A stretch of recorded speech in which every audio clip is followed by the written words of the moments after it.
Let's see, just make sure everything is starting. That's good, that's good. Okay. Good evening, everyone. Good evening. In this tapestry of a world, I am. We emptied the out rogue all thread. our cargo, the last thing we did. So now it's pretty much just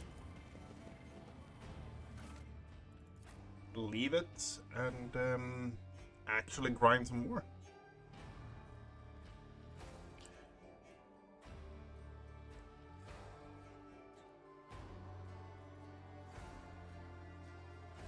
Because we want the item from the Kalabeklan, increase our psi rating. So the question is, are we going for Kivagama straight away? Or are we going to farm a bit and do that and then go to Kivagama? I think it's leaning towards we go to Kivagama straight away, honestly.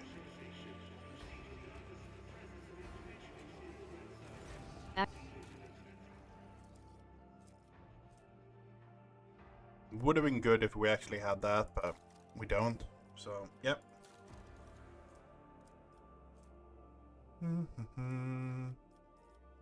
Was there something more that was really good in here? No. Curiosity sings in my veins.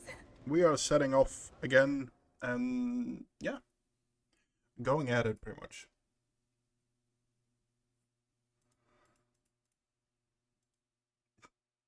I shimmer like a fucking void creature at this point.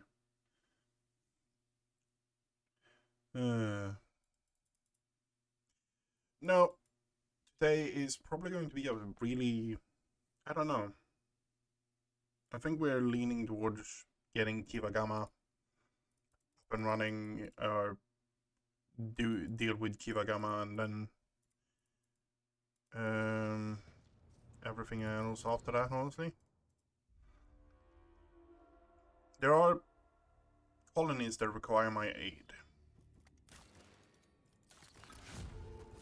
Wait, nope, I was wrong.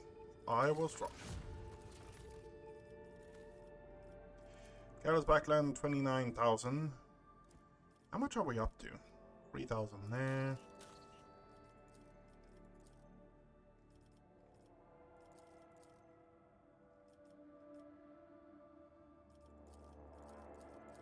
Can't really get anything there. What are we getting here? Draconis. Well, 29,000 there as well. But that's locked because we did sort of this. Okay. Imperial Navy, 5k plus. We went for Fellowship of the Void.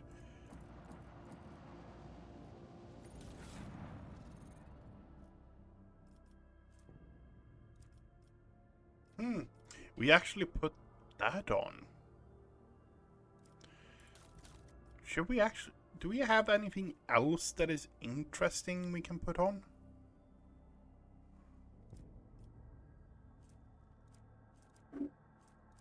We don't, do we? Warriors of the Warp. What was that again? Weapon skill -1 resolve per tier. For the demon for 1 round. Okay. Every second attack against this automatically dodge.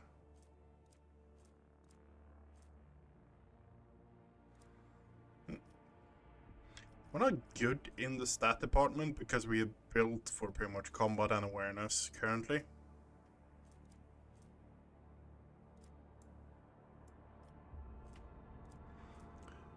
What headpiece was it we used? Heretical adherent.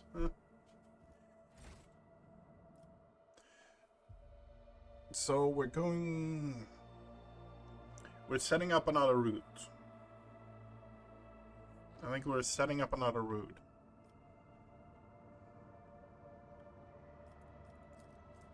And that route is going to go here, or A going trickle of here. disturbance. The ship's navigator engaged the warp monster in invisible combat by giving orders from the Sanctum Navies. By following the Astronomican's guiding light and struggling against the mighty alien will at the same time, the guide managed to pry the void vessel from the nightmarish creature's grasp and execute an emergency translation to real space, with minimal losses among the crew and new insights into the nature of warp entities. Okay, so we have that now, all the way over there. We have that one up there. So we have a fairly comprehensible system with Janus as the center, where we can actually travel fairly large distances without any major problems.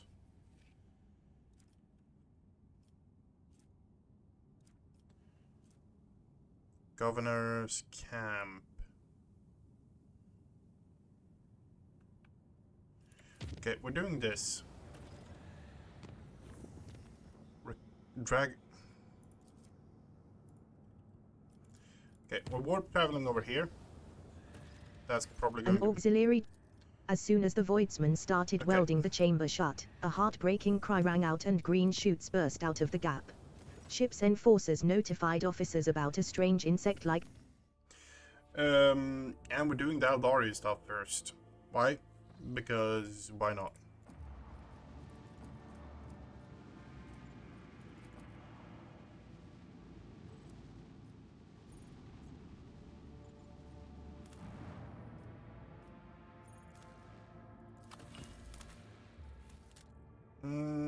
Going that route, yes.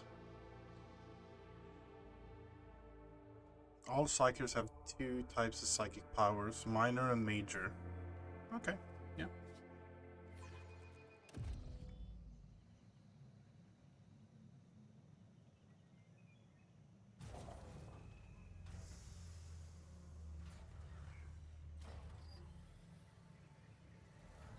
Okay.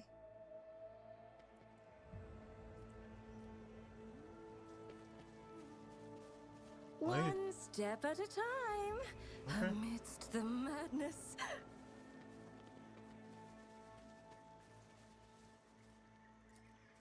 The body is lying face down, its crooked fingers clinging to the ground. This woman had her spine broken, then she was allowed to crawl in the vain hope of escape. The dead noblewoman is staring at the sky with unblinking eyes. Her fingers have been thoroughly broken, and a tangle of intestines lies atop her slashed abdomen.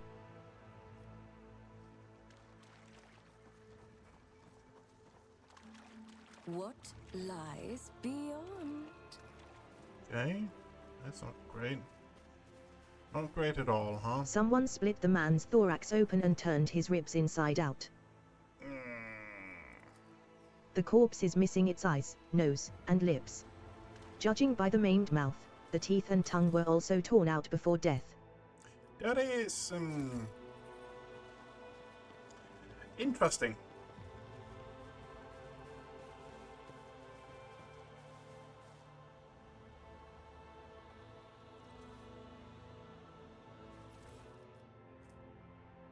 Vintage Jamasek.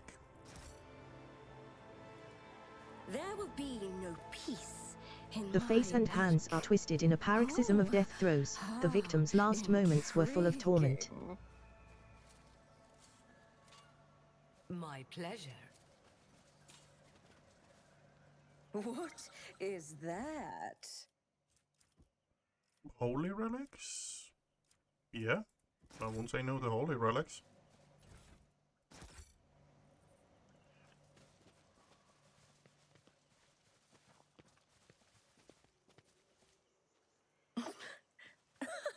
They will see. Oh, yes, they all will see.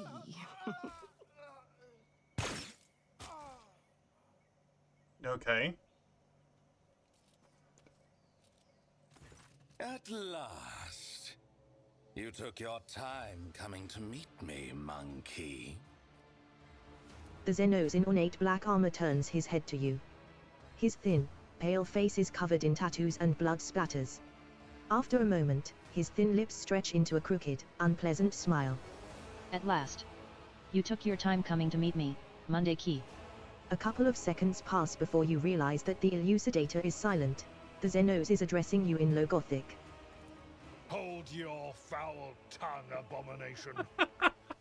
Such filth will not use that tone with the Emperor's chosen. Abelard is just... yeah, he's angry. Why, I sent an invitation by way of the cattle that dwelt on this world. And the chosen has so obediently appeared. How are my words anything but the truth? My, this is the best... This beast can speak our language. Speaking your language is slightly less trying for my patience than being forced to listen to a monkey machine butchering our tongue. Besides, I want you to understand well what I'm about to tell you. How is it that out of all of your kind, you're the only one to discover our feasts in advance? Usually you're all so slow and sluggish that my kin have always enough time to leave the battlefield before aid arrives. But still, time and time again, your dogs have been there to stand in the Cabal's way. He pauses, waiting for your answer. If a Drukari took a shine to me, Shireen, I'd know to expect nothing good out of it. You are too popular, even with your enemies.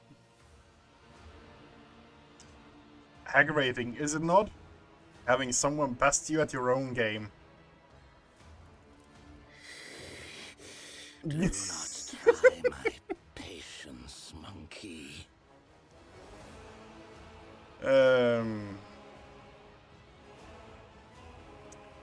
I command substantial resources. I suppose you are forthright in that regard. But simple riches do not change the fact of your weak, short-sighted, deficient nature. No, there is another reason why the monkey have so suddenly become so astute. I will tell you this, monkey. I know you might be lying to me, or you might even be unaware of who is guiding your hand. In any case, I have grown quite tired of your attempts to delay the inevitable. Surely you too have run yourself ragged, chasing us between the stars. Let us put an end to this. Finish this standoff. My forces against yours, once and for all. You wander among the stars, so you must know of this place. An ancient reach, where the echo of stellar agony rings still. A place that serves as a graveyard for old stars, still filled with residual emissions and glittering dust. The place that buried your wreck, stuffed full of delicious, frightened monkey, and the horrors that devoured them. The threshold of our domain. Your kind call it the Cinerus Maleficum. That is where our disputes will be settled. The Cabal of the Reaving Tempest will be waiting for you, monkey. Do not come unarmed. You're finished with what?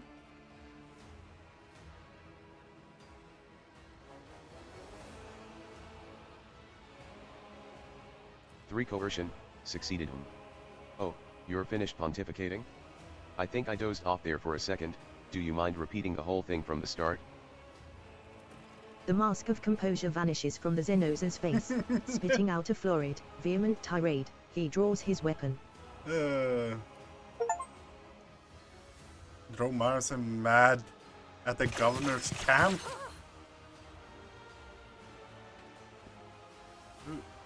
Curious creatures. I wish to vivisect you. We actually made him mad. Did he run away? We have a Sliff. Cabalite, Sliff, Incubus.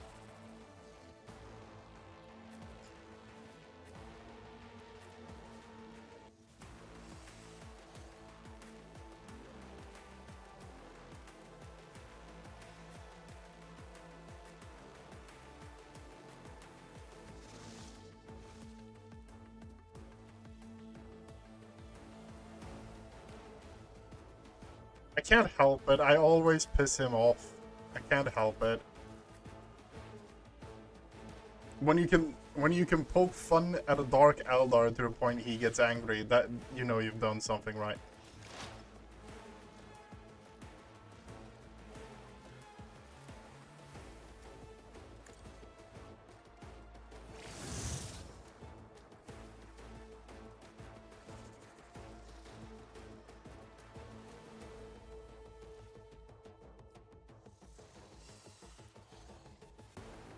Explorers know one route. Forward.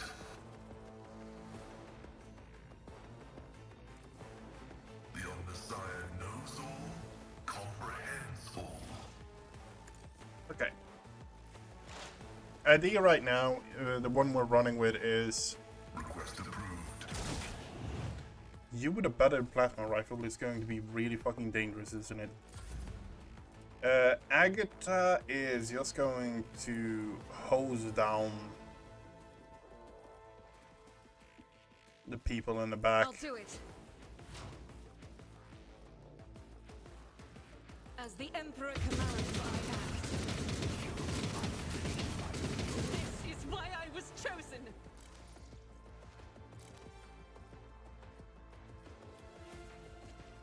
I refuse.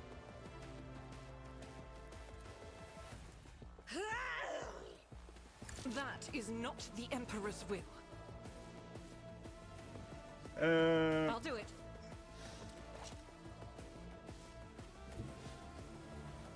Guided by faith.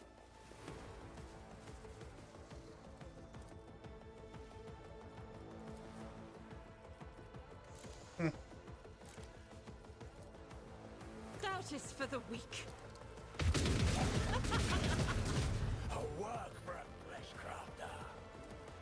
That's a bit disappointing, honestly. 24, 24, 20. Faith without deeds is for you, my Emperor. Okay. As the Emperor commands, I act. Your enemy is approaching. Nobody is. I will endure.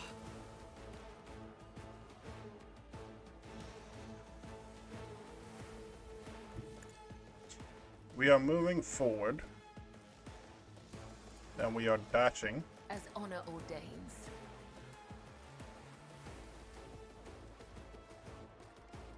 And we're dashing again. The shadows will see it done. And then we're hitting you. My revenge will be delectable. I shall not fail. Get the true monster and flip the pain. As honor ordains. Okay. Trust Then we me. move back.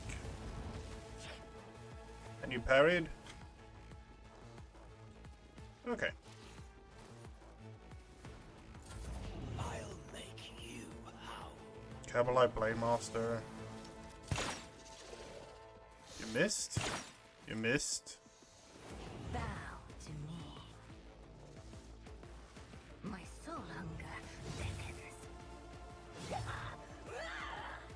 It's not reading. Ouch! That hurt.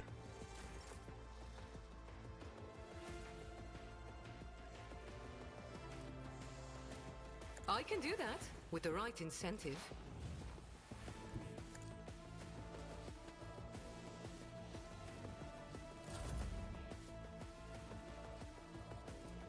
Don't get too cocky.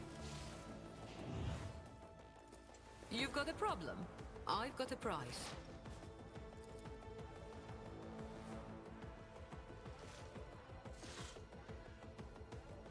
What? Yep. Will not withstand my vengeance.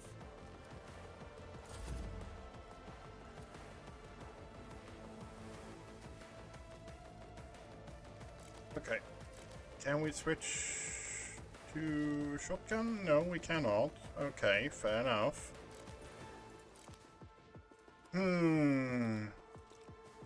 Increase movement points.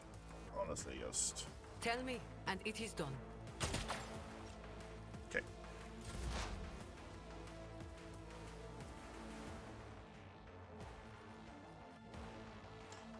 We are going to do...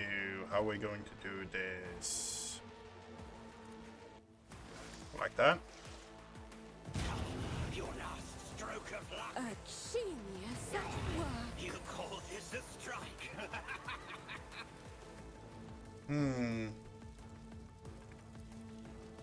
Can we... Oh. Yeah. Another one is shattered. Okay. Schemes Pop within that. schemes. And, What if? Oh, we have a cavalry warrior back there. Did not see him.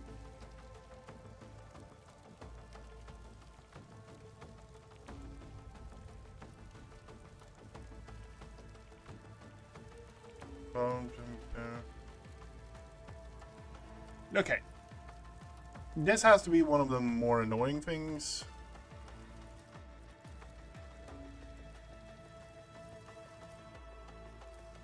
Yeah, the cavalry warrior actually have some bleeding stacks on it. Come on. Oh, we got more miscellaneous. Woe to you.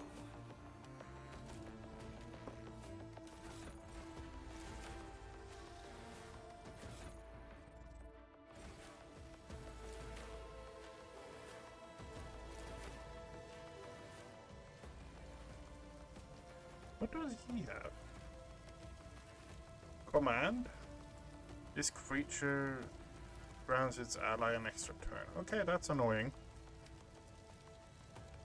Whenever Drukhari suffer warp damage or psychic powers, they cannot perform power pain and loses all bonuses. That's interesting. Yeah, it's I don't know what's going on with it, but the game has decided to bug out.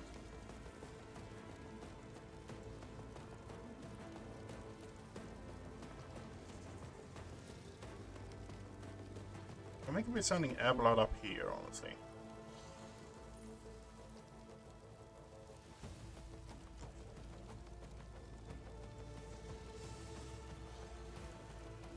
I think he is the one we're going to put in charge of that.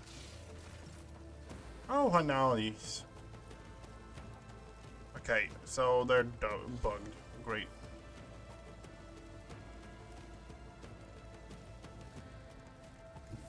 My place is at the fore. At your beck and call. Ha! An exemplary strike. Indeed. You will pay for this blood. At your beck and call. Okay, we're switching back to pistol on that, yeah.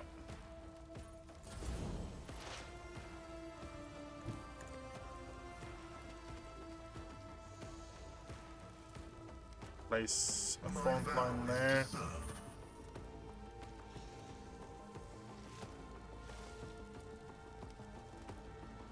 The scriptural command is an equation. Your life Okay. is a negligible variable. Okay. Do I have points left?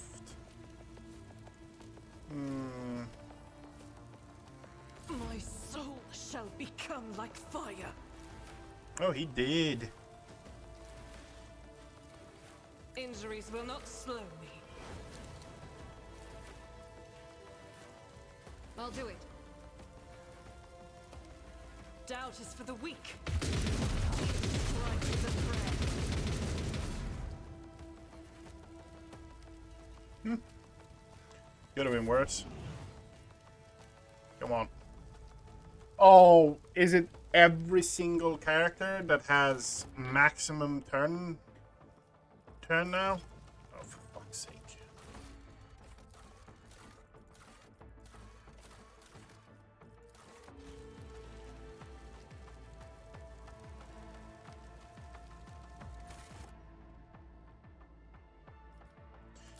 Where is this? Okay, we are going to reload this. Because I'm not spending 5.5 years in one combat.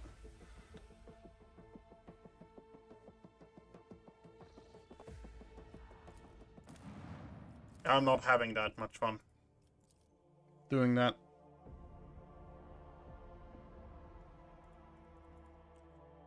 Fuck that, it's just like... Like, if it were like 1 or 2 units doing that, I wouldn't care. But the fact that it was every single one doing that, that's the thing that bothers me like insanely much.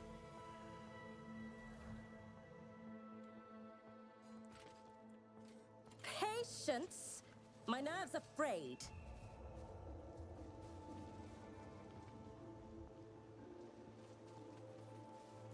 The body is lying face down, its crooked fingers clinging to the ground. This woman had her spine broken, then she was allowed to crawl in the vain hope of escape. Yeah, that's Zeldar for you. Not really the best people.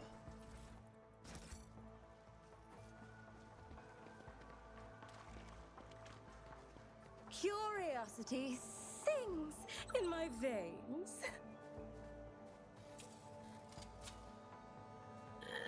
And done. We should deal with this.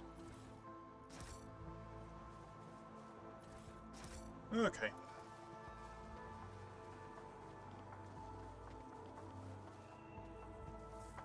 And like usual, when I do this, I'm going to go for the same options as last time. Why?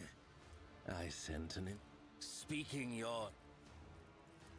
If a Drukari took a shine to me, Shireen, I'd know to expect nothing good out of it.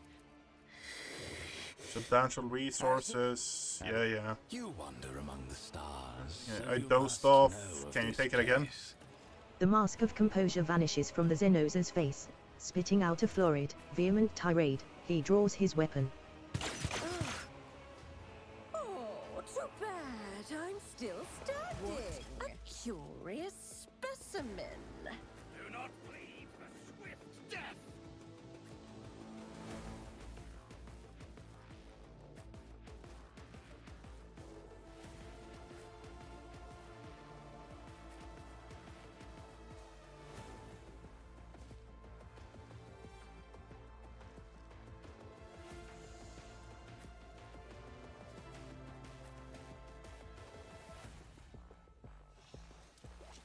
Yeah, we can see the Cavalite warrior over there.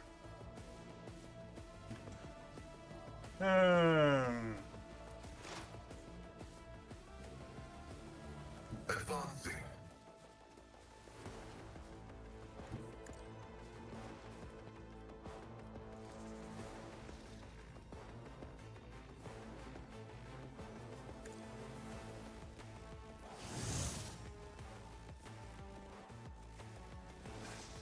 Take that there.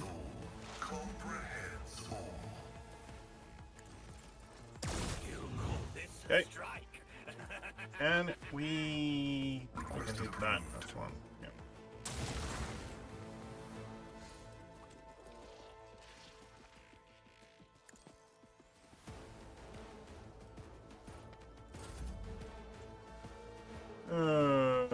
As the Emperor commands, I act. Faith without deeds is worthless. You will not withstand my vengeance. I'll do it.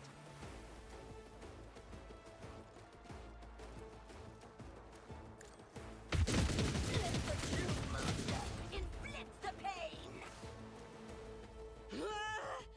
3 stacks of versatility. Yeah, we're just spraying it down this time.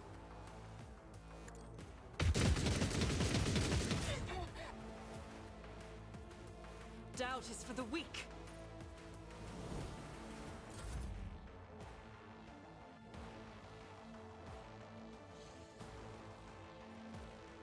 Assassin can move through enemies, dodge assassin's attack, deal 10%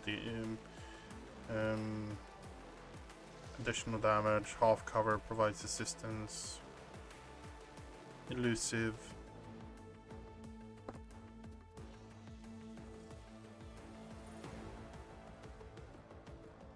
I will leave footprints of scarlet. I'm just going to jump him.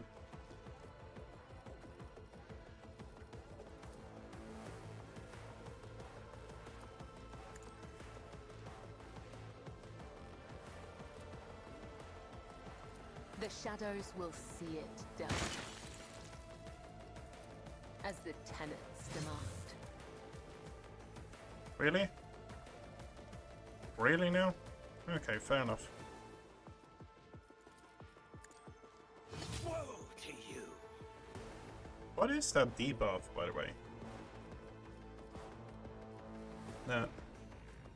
Bloods. Oh, it's the Bloodstain one. Okay, fair enough. Trust me. You will pay for My this in blade blood. whispers your name. Okay.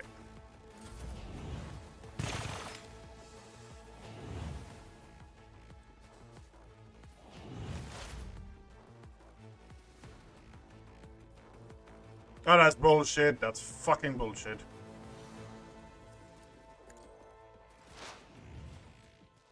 Through the smoke and gunfire!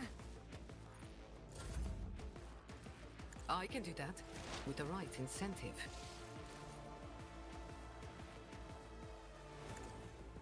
You are doomed. My revenge will be delectable. 22. Okay. Am I getting paid for this? I bring agony. I Really? suffered worse. Really? Tremble. I cannot do anything other than laugh if stuff like that happens. I will do my duty.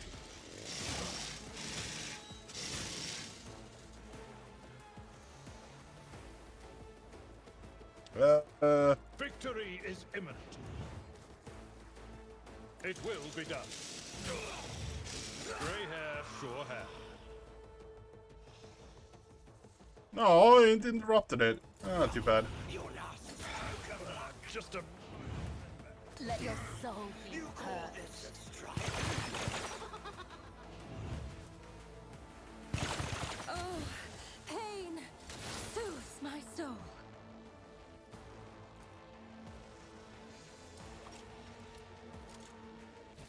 Activate calculated fury algorithm. My vow is to serve. Woe to you! The scriptural prognosis is favorable. The Omnissiah knows all, comprehends all. Okay.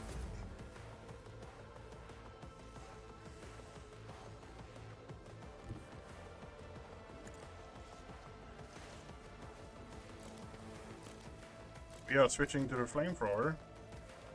And we're bathing these guys in fire. Commands, and this is why I was chosen. Faith without deeds is worthless. I'll do it. Now it's your turn. You pay for this in blood.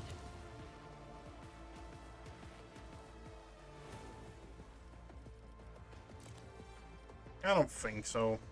I really don't think so.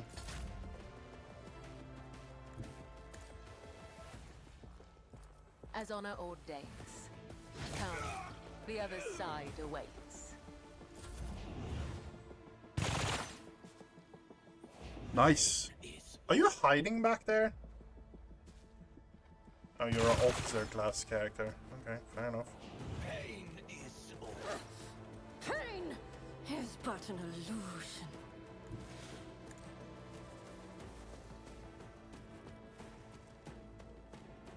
Oh, a wicked thought. A genius at work. Oh, No, yeah. out my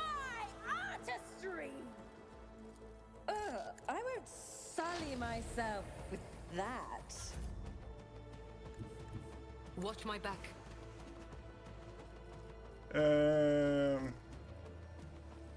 We just want to stack more of those. Schemes within.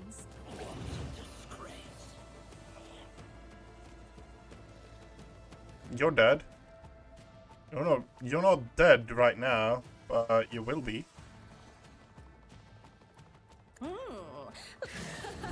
Fate claims another one. Okay. I'd like to, but I can't. You've got a problem. I've got a prize. Can you hit him? Can you hit him? Come on. You hit him. Nice. My revenge will be Ouch.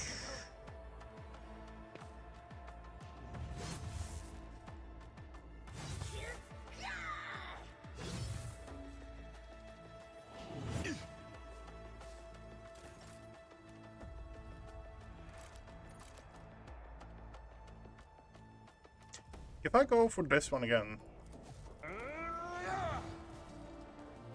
I go for the AoE here again? Indeed. I took care of this one. Yeah, that's bonkers. That combo is absolutely bonkers.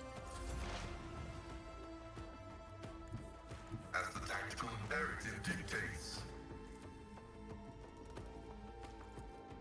Request approved.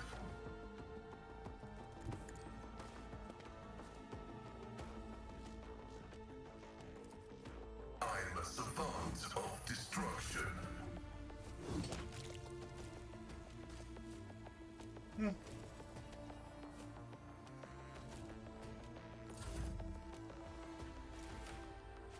The enemies of the Emperor will be undone!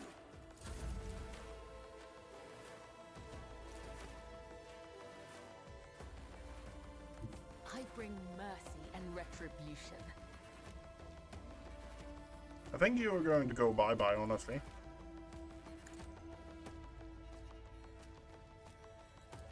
The shadows will see it done.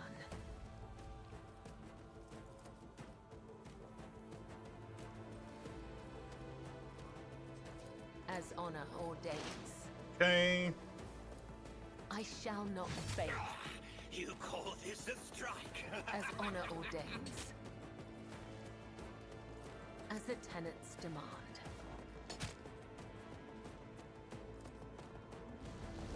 Death is a blessing. Nice. Okay, let's loot up here. Cabalite. Okay, What lies beyond? decent. The dead warden is pinned to the ground with the blade of their own broken dagger. It was plunged right under their chin to ensure that the victim slowly choked to death.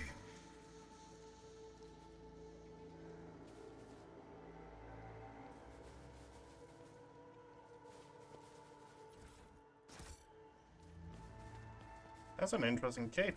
Wonder what that is. No, Founder's Head.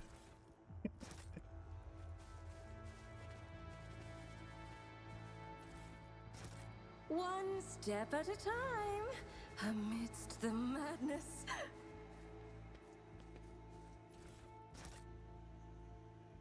Noble.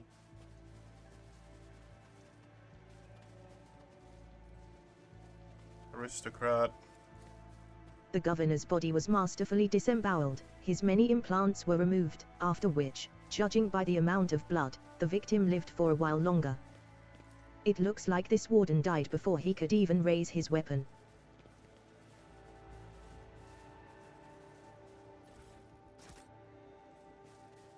There will be no peace in my wake.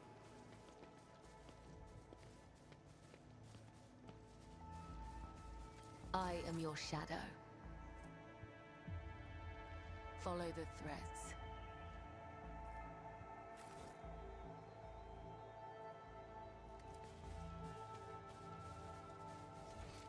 Feels like there should be more.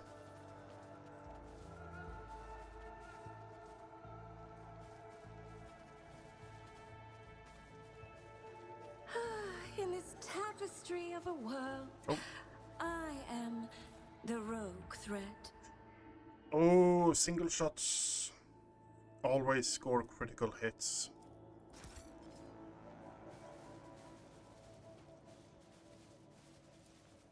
Nothing's impossible for this old officer. Okay. Nothing more? Nothing more. Okay. I feel like we missed something. I don't know why.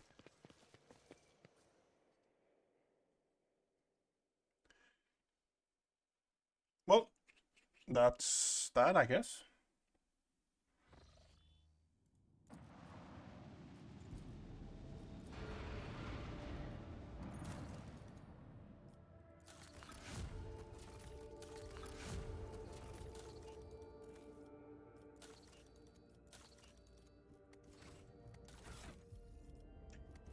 We are heading and doing Dragonus and Janus now then.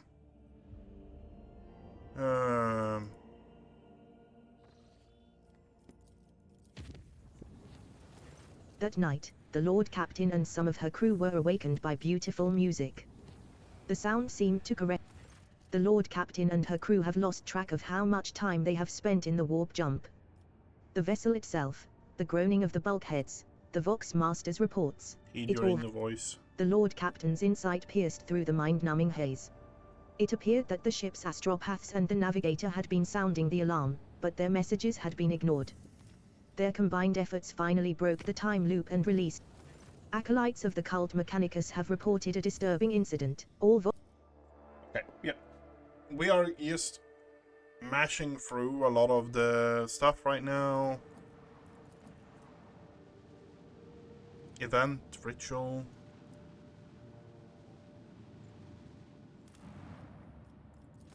Vistan's Arviat asks permission to conduct some kind of ritual that can increase the fertility of Janus. 10 times provision. Demand she tempers hers a door for the dark arts.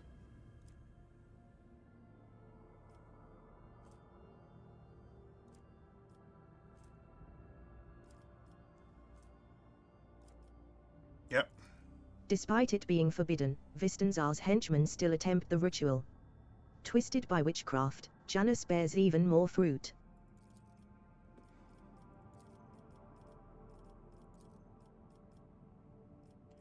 We want to get this one. That pumps up the reputation. Can't do this one until we captured Kivagama.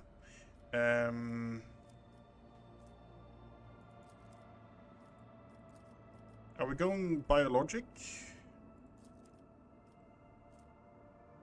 I think we're going biologic, yeah. Biologic. No, Dark Sage. We want the Dark Sage one. Fuck. Because we want this. All enemies suffering from burning, toxic, and bleeding suffer 30% penalty to dodge. Yeah. We're now going to Dragonus, and then our next goal is Kivagama. We have set up everything for it. We have finished almost all the quests.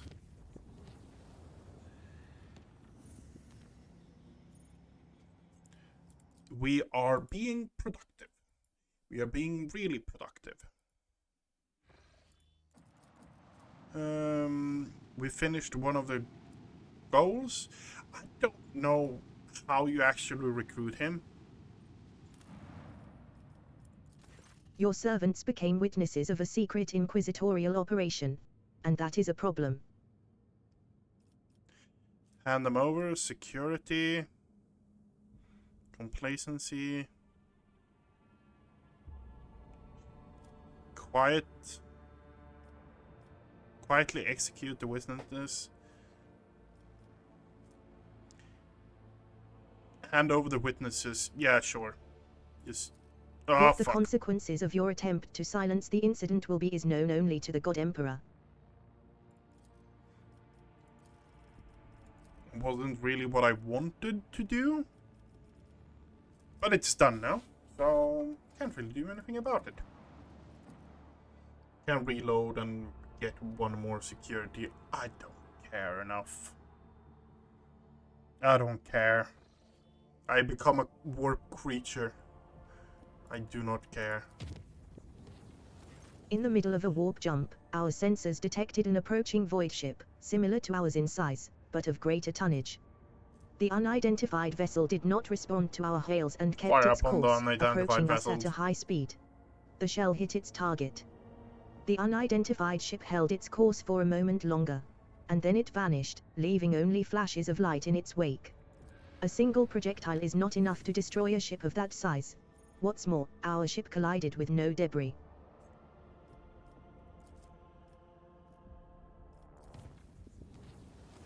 The warp jump passed without incident for everyone except the crew members on bridge duty. Okay. For the duration of the voyage, they heard laughter. It seemed to come from outside, through the airtight seal of the ship's massive windows. The laughter went on and on.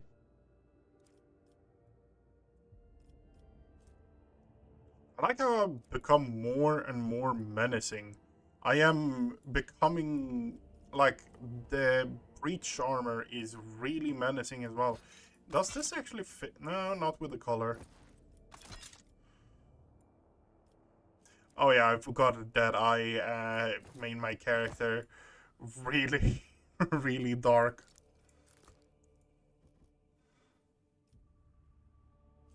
When I say dark, I mean dark around the eyes. Because you can't actually see out of it. Same with, yeah. Sick.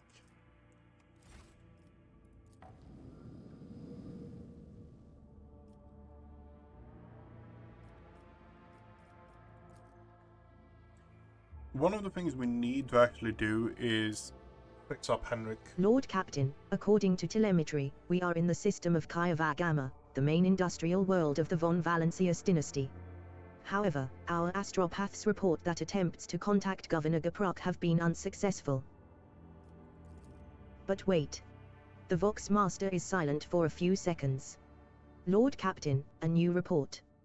Kaiva Gamma is sending a request to exchange data. Should we accept it? No. Reply with our own request. As you command, Lord Captain. The Vox Master switches to a nearby comm channel to relay your instructions to the crew. For several minutes, nothing happens. Lord Captain, reporting, the Manufactorum is ignoring all our requests and continues to send us its own. The longer we do not accept their messages, the stronger and more persistent the incoming signals become. I've never seen anything like. Suddenly, a deafening screech erupts from the bridge's Vox system. You hear violent tirades of garbled binary code like the low chuckles of machinery. LLL Lord Captain. Int TT interference DDD detected in the compartment's Vox SYSTTTTM. Looks like the bridge is CC cut off from the rest of the VV void ship. Start of picked recording. The void ship's bridge. Sounds of working cogitators and officers' footsteps. The everyday scene is interrupted by a near-splitting beeping sound, followed by lumens going out.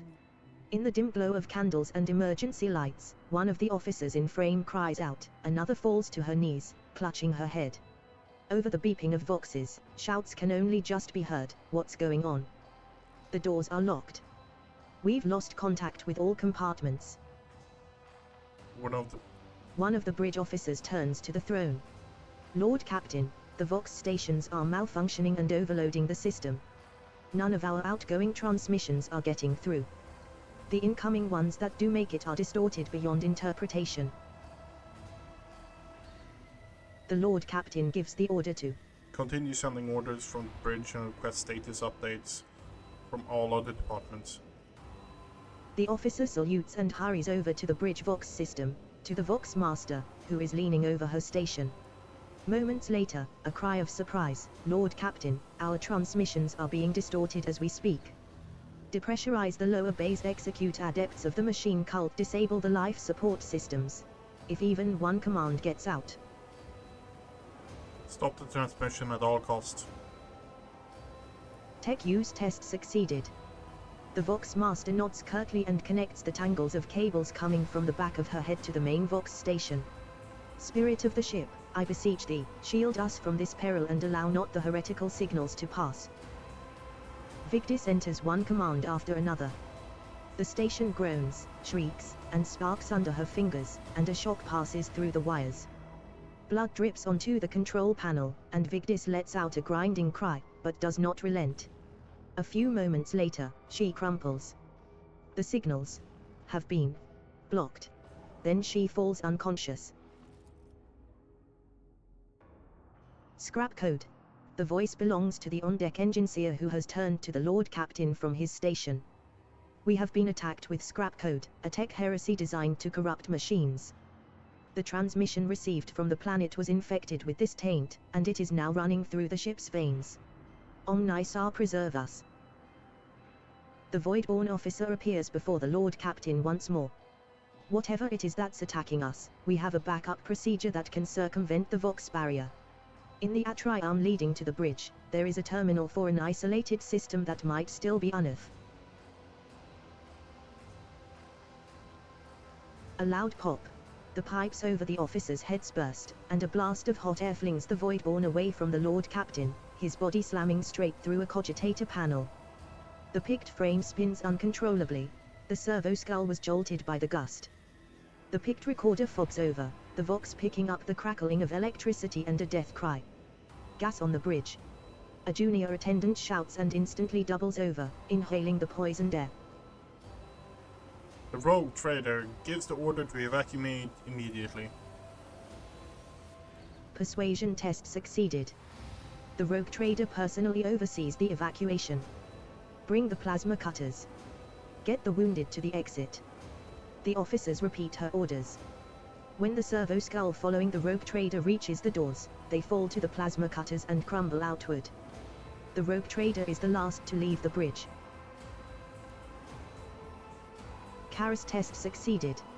Leaning on a support beam, the rogue trader takes several deep breaths, trying to flush her lungs with air. Then she straightens, smooths her uniform, and heads toward a goal known only to her. The servo skull follows. The atrium is in a state of panic. Silhouettes skitter about in the dark hall, illuminated only by the flickering of emergency lumens. Curt orders and someone's feverish words of prayer can be heard. Having lost all communication, the beheaded ship is writhing in agony. It takes a while for the Lord Captain to find the cogitator mentioned by the fallen officer. The panel of the isolated terminal is riddled with cracks and bloodstains, and on the floor by the terminal, a tech priest is lying in a heap with his head smashed and technical liquids mixed with blood oozing out of his ports. The Lord Captain decides to take a chance to restore the terminal. Tech use test succeeded. The rogue trader rips the power key off the tech priest's mechadendrite and opens the cover on the terminal. Sparks fly into her face, but she is confident in her manipulation of the tangled wires and clanging levers. After replacing the cover and ensuring that the system is restored, the Lord Captain brings up the required data on the screens. Currently, the most frightening situation on the ship is in the arsenal. Some of the distorted commands, despite the bridge's best efforts, still made it into the compartment, and the lower-ranking technomats complied, by raising the temperature inside the ordnance depot. The heat is about to hit critical levels, and the shells are going to explode, blowing the arsenal and the neighboring compartments to smithereens. The Lord Captain knows where help is needed. She decides to send an officer to the compartment where the situation is critical. Head to the arsenal for the south. Yep. When the Lord Captain and the officers she gathered along the way reach the arsenal, the servo skull's ocular lenses instantly fog over. On the Vox recording, the rogue trader issues commands calmly and succinctly. Execute those responsible for carrying out the asinine order that came from the bridge and get the compartment sorted. The 3 technician teams immediately head to the overheated reactors, and the privates to the warhead transporters. An hour later, the situation is back to normal. Return to the bridge. The walk to the bridge is uneventful. The crisis has passed. Although wounded and crippled, the ship nevertheless is returning to its normal operation. Life on the bridge is as bustling as ever, even though the people are surrounded by destruction. The senior officers have the situation under control, and the people have been organized. The emergency crew have already finished repairing the pipes. The technomats are setting up cogitators and consoles, and the healers are bagging up what few corpses there are and examining the wounded. By the comm station, the rogue trader runs into the Vox Master. Praise the Emperor, you're in one piece, Lord Captain. The situation on board is satisfactory. I was just in the middle of setting up comm channels. Soon all the Vox casters will be fully operational. Another man appears in the picked frame, a junior officer, completely out of breath, carrying a heap of scrolls. The Vox Master nods at him. Ah, here are the reports, Lord Captain. If you find yourself able to return to your station, I can immediately give you a rundown of the state of affairs on the ship. End of picked recording. End of picked recording. Yeah. Lord Captain. The Vox Master's voice is quivering with exhaustion. Oh. The situation has been brought under control. More or less. It will take some time to eliminate the consequences of the attack completely, but the vessel is capable of motion. We may even be able to conduct a warp jump if you feel we should leave the system. Allow me to bring you up to date. Fortunately, the bridge suffered only minor losses. The reports mention only a few casualties that have already been replaced. Kayavagama went silent after transmitting the harmful signal. I will refrain from sending enquiries to the industrial world to avoid a second attack. I am afraid we have exhausted our options for remote analysis. More information can only be obtained by closing the distance or even sending an away party to the planet's surface. The Vox clicks as Heinrichs joins the channel. The time has come to remind you about our agreement, Octavia the Fire Axe.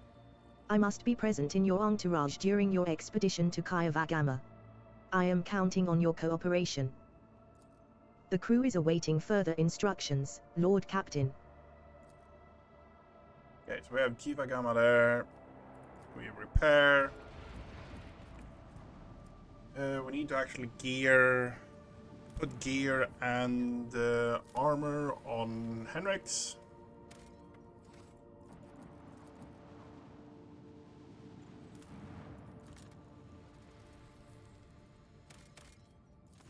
This dwarf planet is marked on the von Valancius Protectorate charts as atoll and serves as a backup source of water for the habitable worlds of neighboring systems. Due to the abundance of bacteria proliferating in the atoll hydrosphere, the extraction of ice was stopped half a century ago, but much to your officer's surprise, the augurs detected an unidentified mining rig deep underground. Presumably, the excavation is aimed at extracting clay minerals near the planet's core, enriched with iron and other metals. Contact the Extractium's Vox station. The Extractium turns out to be Incendia Corda's latest investment, whose domain is located just within a few jumps from the Krenak system. While this world is of little value to the von Valancius dynasty, your officers see this gesture as an attempt to test the boundaries of the newly minted rogue trader's leniency. Seneschal considered this an act of unacceptable.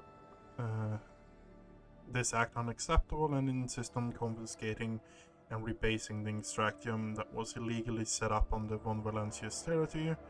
Make us note that the unusual composition of Alcy's cores and development will allow Extractum of rare refracting metal. Heeding his advice, the rogue trader decided to keep the Extractium for herself.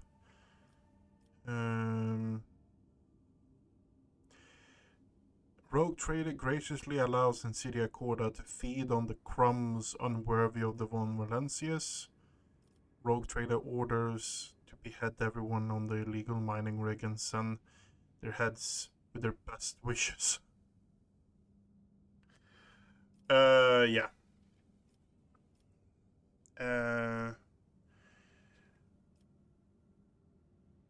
Keep it for myself, yes. Your people easily assume control as the frightened workers and the token security crew do not even attempt to resist. The Extractium's machines are restarted shortly after. The amassed containers filled with precious ore are delivered to the flagship's cargo hold.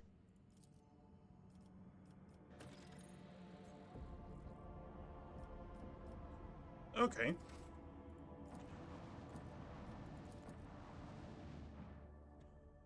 Now to take out the enemy ships. I don't think there's that many if memory serves me right here.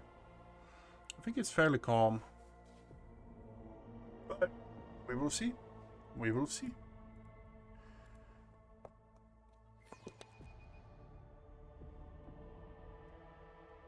Let us purge your enemies, rogue trader. Okay. Yeah, this is child's play, honestly. Sail upon the seas of void. Destroyer. Yeah.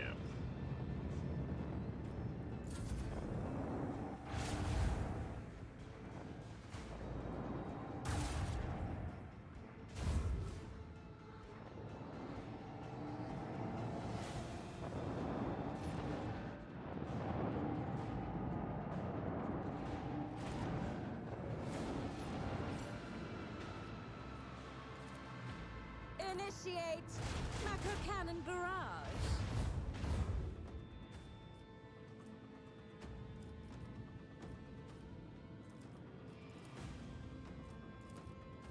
Commence the Best thing symphony of is to just macro focus on cannons. one at a time.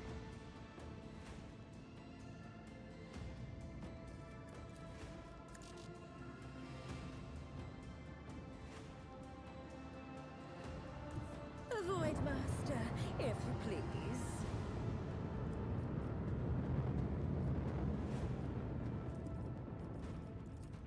Launch the devastating payload.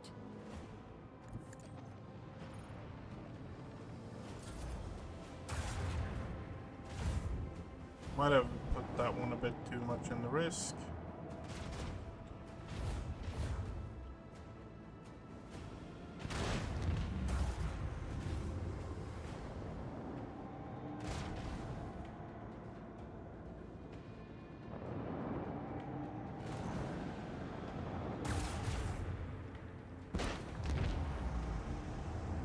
Not good, not good, not good.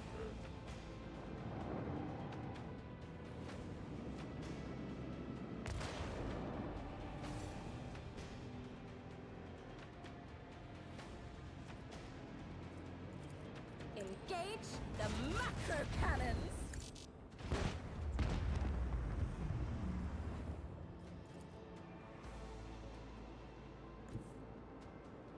Set course.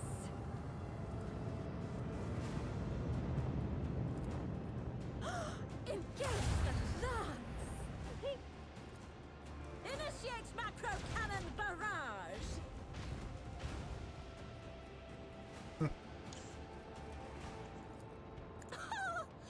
Drown them in the void.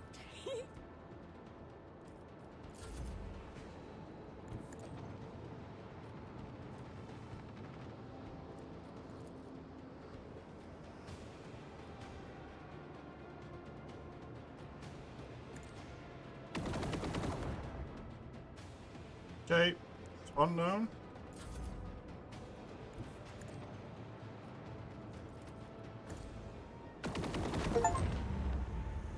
Destroy 4 ships using attack rods. Okay, nice.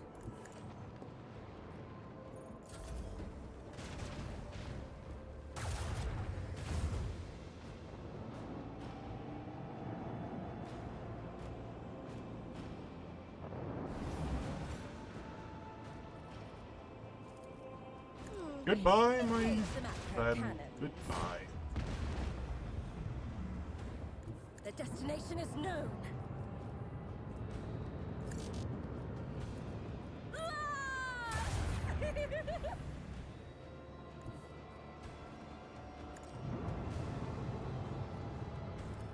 You commence the Goodbye. symphony of macro cannons.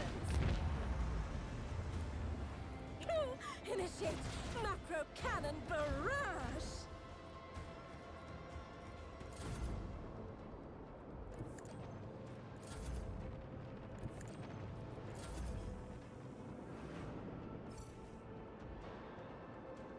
Victory is ours. 15% crit And the one we have is better. The one we have is better.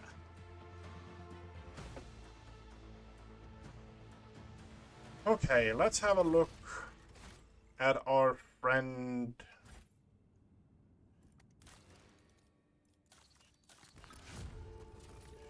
Henrix.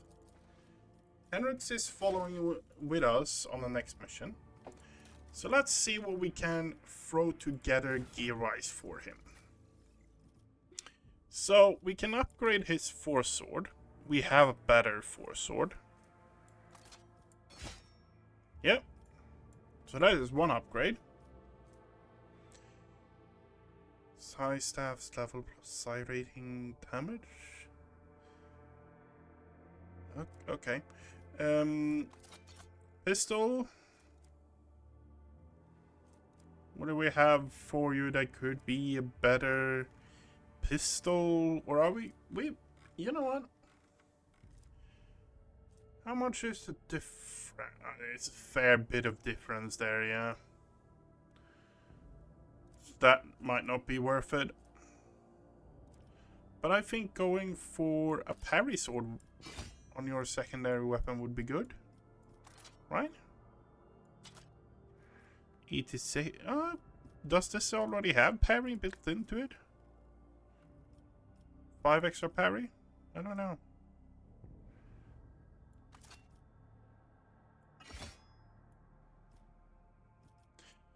Okay. We need an armor for you as well. All wear's ability costs +1 more, but 20% crit chance. More armor.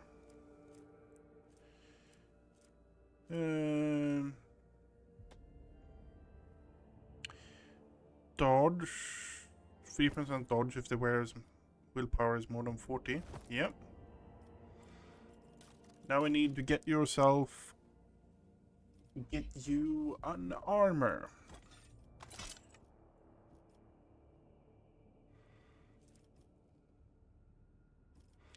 Xenolore.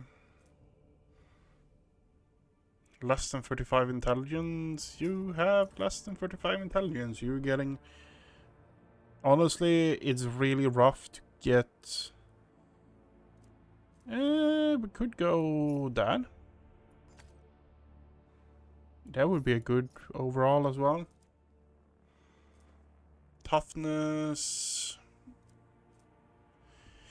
Enemy within the wearer's area of attack suffers -6. Allies within the area of attacking dodge. And hit with successful hits with a single shot attack. That implying shooting weapons. You know what? We're going that route with you. Throwing on the skull on you. Gloves is a good question as well. What are we going to put on you? Attacks of opportunity.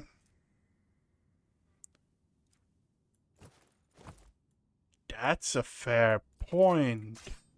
Should we build a collision damage, Henrix? Whenever the wearer performs a melee attack after range attack, target on melee pass must have dodge, damage, toughness. Grants the wearer 5 toughness collision damage. Did we have a cape for collision damage? I don't think so.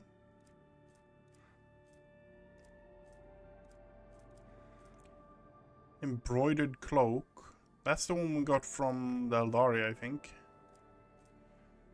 Burning.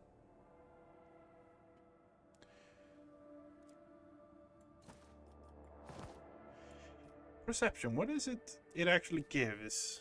Reduces the enemy's dodge chance. Okay, so a lot of enemy dodge chance reduction. Okay, so the only thing we're missing is these items. Imperial lore, exploit.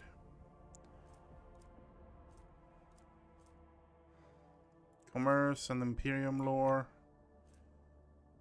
The wearer can move without provoking attacks. Less than 50. Okay, yeah, sure. Wearer's range attack fails at toughness. Okay, not interested. Let's have that one there. And here...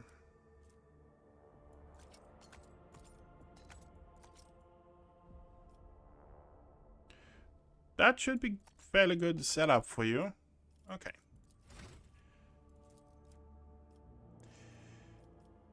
So you are a buffing psyker. Okay. We start out with a bit of willpower. Medicae, I guess. Okay.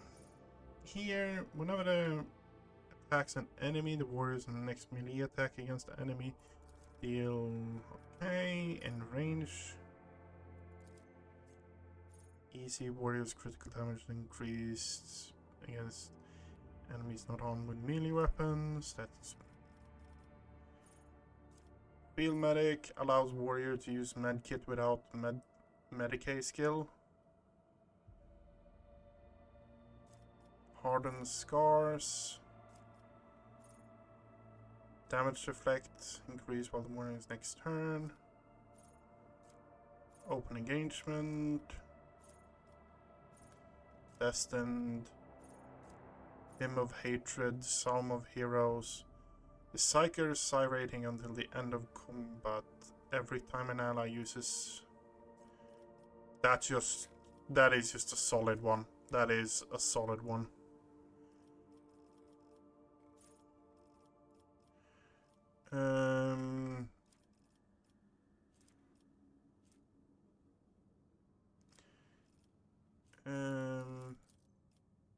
Version, I guess. Toughness. First time the momentum reaches 200 during the Psyker's turn, the Psyker gain 5+ to all characteristics, 1+ resolve, 1+ to defection, 1+ to all damage the Psyker deals until the end of combat. What is this? What is this under? Majoris. Don't mind if I do. Until the end of combat, warrior gains +4. Movement speed until the end of turn. I think that one. So now here is the big question. Are we going Vanguard or are we going Executioner? Execution might change where we go with weapon. We might put some access on him if we go Executioner. You know what? Fuck it. We're making him an Executioner.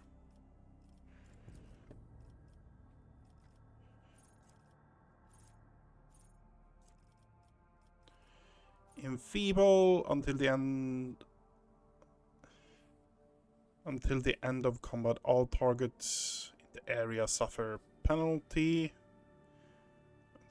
All targets within the area. Regeneration.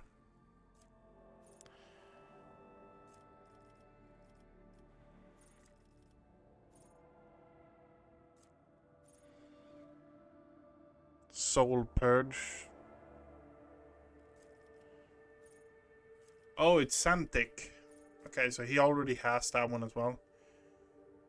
Increased damage 14 can only be used while there at least one ally affected by the word of the Emperor. Word of the Emperor.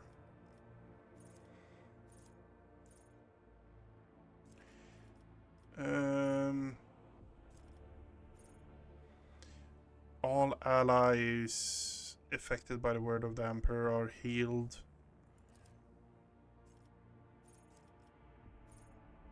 Yeah.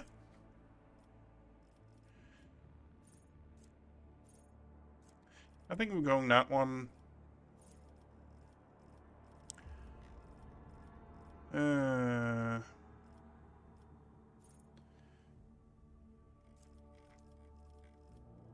And then we are going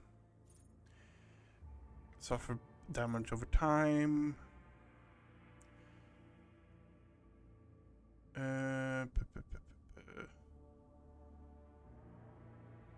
If an enemy suffer from any execution. Okay, yeah. Yep. Yep. Toughness. Are we going toughness? Yeah, toughness, good. You know what? Weapon skill. Weapon skill. Burst range. What? Oh, with non-ranged burst attacks. Okay, yeah. Expert autonomy. Maximum wound. Blood trail. While moving, all bleeding enemies leave a blood trail on the ground which remains for 1 turn.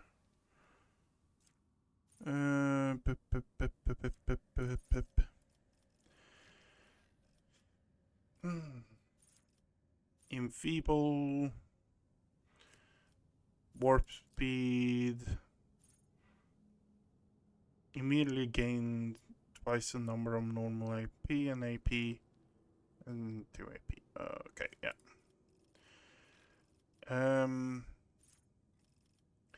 Deep laceration. When using Scourge Strike, the execution melee. Scourge Strike? Scourge Strike. Okay, yep. Medicae, I guess. Toughness. Eternal Glory, first time momentum. Hymns. All Psycho attack, including poison. Yep. Wait. What was... Strange Vitality. When the Psyker allies and Psyker themselves are under the effect of psychic powers, they gain 5+ toughness for each such effect. Whenever the Psyche heals themselves or another character with psychic powers, or applied by psychic powers, this healing can critical heal and chance for 17 of this critical healing chance. Okay, yeah. So this is just purely like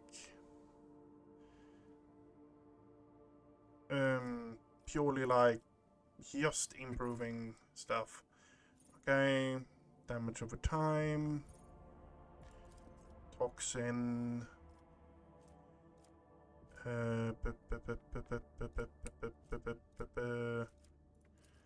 strength this time, athletics. Whenever the Carnival Misery is used, all enemies suffering from any damage over time effect immediately suffer from additional. All characters in combat immediately suffer from burning, bleeding burning of the level equal to character's level divided by 10. Okay. Fragile Plaything. Whenever the executioner or their party members are suffering from damage over time. When pushing an enemy, the executioner also inflicts 5 level of bleeding. Strength. Athletics. Gift of Torment. Bleeding actually gives you armor, okay.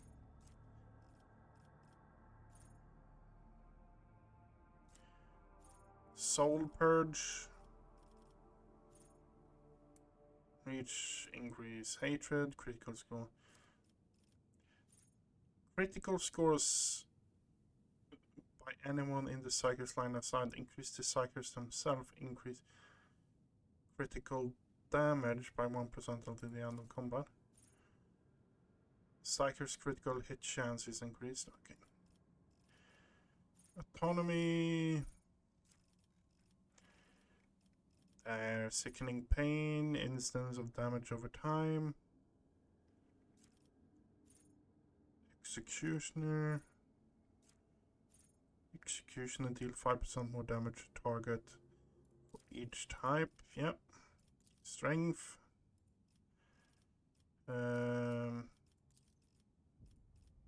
Athletics. At the start of each round, all enemies suffering from any damage over time inflicted by Executioner. Incoming hardened body. At the start of their turn, the enemies suffer from burning inflicted by Executioner. That is the one I'm actually like, should have I taken that on my Psyker?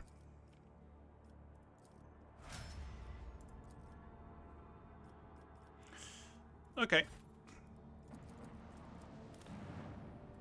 Skin scan. Okay. So, Henrix, you are fully geared from the looks of it now.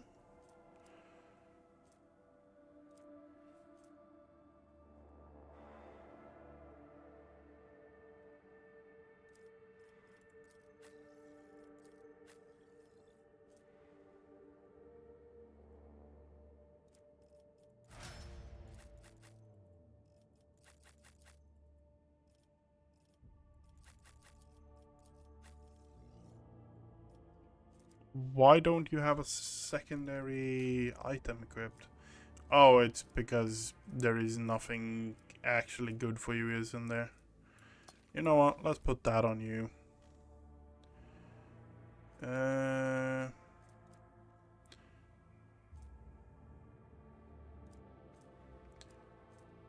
Whenever through cell occupied dodge, performing a melee attack whenever the wearer deals damage to an enemy.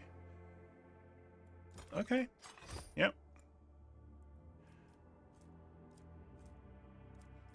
Don't have a better one for you when it comes to range either, honestly.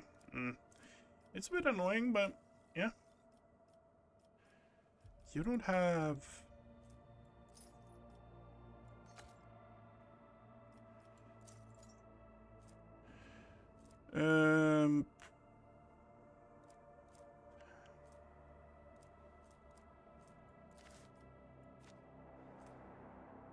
Commerce.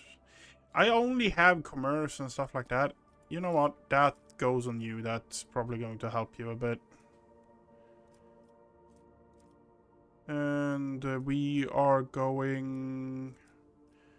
Medicaid. Oh, you almost have... Oh, fuck. You almost have 100.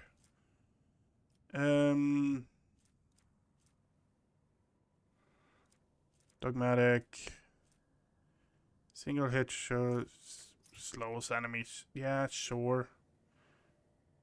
Less than 35. Oh, you have 65. So, yeah, no, that's not going to help you that much.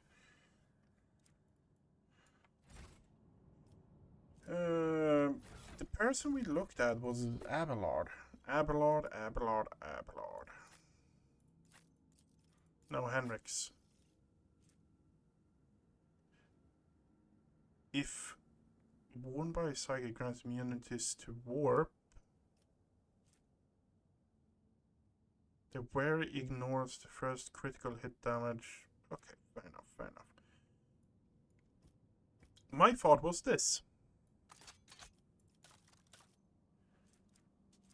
I don't think you actually have dual weapon proficiency. There's this large thing yelling at me that he can't hit stuff 2 times, it doesn't matter. But we are going to take...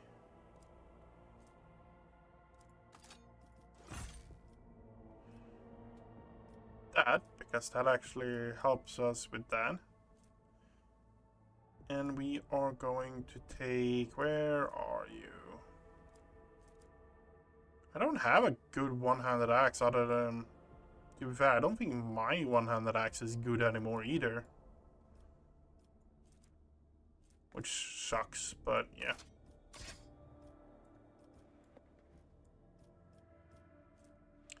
Six.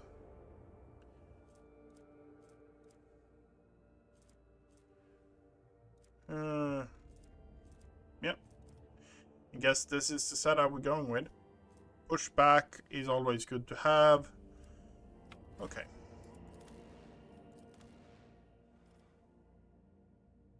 It replaced J. No. No, we're not going to replace J. Okay, Bella. We're going to have a lot of tech use stuff.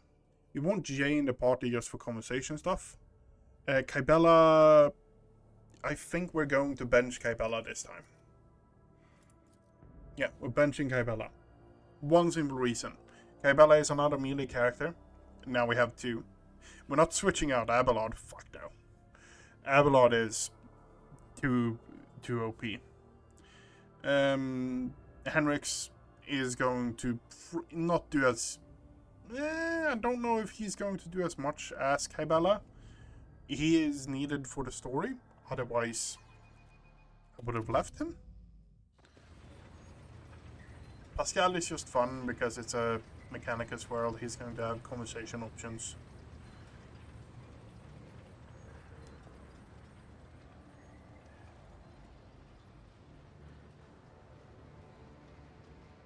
Heinrichs frowns as his eyes sweep over the Manufactorum's dark halls. No solemn ceremony, no personal meeting with Magi. I fear we are too late and we won't be dealing with clandestine heretics after all. Binary arias of alarm stream out of Pasquale's Vox synthesizer. In their neurotic, broken rhythm, you sense a call to arms and a warning of danger. Remind me, what is your mission on Kiva Gamma? I assumed I would conduct an investigation and track down traces of the cult of the Final Dawn. I believe I can discard that plan now. Both the incident with the scrap code and the manner in which we were forced to land on Kiva Gamma indicate that the situation has taken a turn for the worse. Nevertheless, I must use this opportunity and try to determine what the cult was doing on an industrial world and what specifically interested them on a planet full of sacred machines and servants of the Omnissiah. First, we must find someone who can tell us what's been going on here. Heinrichs pauses, straining to hear something. If, that is, there is anyone left here to speak to. We'll learn nothing by standing here. Let's go. To start, let's look around and find out why the arrival of the rogue trader did not elicit the usual fuss. Oh yeah. To speak plainly, I would not count on a warm welcome at this rate. Better keep your weapon at the ready. We'll learn nothing by standing here. Let's go.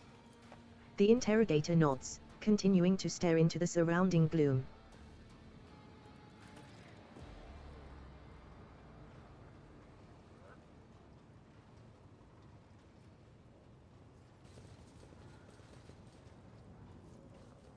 They will see. Oh yes, they all will see. Okay. The Cogitator's panel has dozens of breakers, buttons, handles, switches, and other control mechanisms. View the log. You discover the local data crypt with contents collected by either previous operators or the machine spirit itself. Using your access, you study the archives stored on this Cogitator. View the first log. Praise be to the Omnissiah, whose might and power transforms dead metal to make manifest the holy visions of the machine god. The new protocols received at the Synod from the Great Fabricator Censor have been executed, despite those who shuddered at the thought of changing a standard procedure. Embolden your hearts, those whose inner weakness breeds errors in personal calculations, for the Fabricator Censor is the conductor of the higher will and the wisest among us. Today, at the Supreme Assembly, the Fabricator Censor unsealed the vaults of the sacred designs and committed those deemed redundant or heretical to purifying disposal. Today, dozens of standard procedures were lost, to be replaced by new ones, which the Fabricator Censor will deliver to those who demonstrate the greatest devotion to serving the truth. But the databanks contain no notion of truth. Could there have been, may the all-knowing one, the gracious keeper, Forgive me, an error in the fabricator sensor's calculations, and he meant to say, serving the quest for knowledge. View the third data log, which hidden by protective machine spirit. Your knowledge of machine spirits is sufficient to trick the system and subdue it to your will. A false query, a crafty manipulation of the controls, and you get what you want. The instrumental terminals have already been replaced, and the material delivery systems are being prepared for divine transformation. The execution of the new procedure has been delayed, for there are some in our ranks who doubt the words of the fabricator sensor and his votaries. And there are some who are not susceptible to the enhancement protocol that carries our tech comrades to enlightenment. May the deliverers of fate be merciful to them. Inaction is death, and I must be returning to our great work. Praise be to the truth that will reveal the path to the knowledge shrouded in darkness. Before you is an ancient, but you discover the local data crypt with contents collected by either previous operators or the machine. The vast data repositories contain millions of strings related to receiving raw material. What lies beyond? Unlocked. God grants me insight. A massive cogwheel constantly drives the colossal gear system, which is lost in the haze.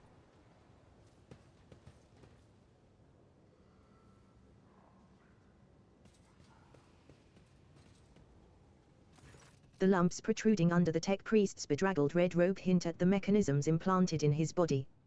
You see his haggard and sickly face under the archaic respirator augmatic. I. A click, a clank, a barely audible hiss, and only then the tech priest's vox finishes the word.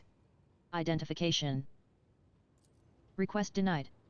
Pasquale turns to you, his visor gleaming crimson. Registering anomalous behavior within this servant's organics in an invalid noosphere response. This unit is compromised. Examine the tech priest. You carefully study the robe-clad figure. A black border of necrosis spreads out from around the tech priest's implants. For some reason, his body is rejecting the true flesh. A moment later, you recognize the dominant smell in the bouquet of scents permeating the air around the tech priest. The stench of rotten meat. I will teach you some respect. The tech priest draws his weapon, and as his robe opens, your senses are hit by a fetid wave of rot.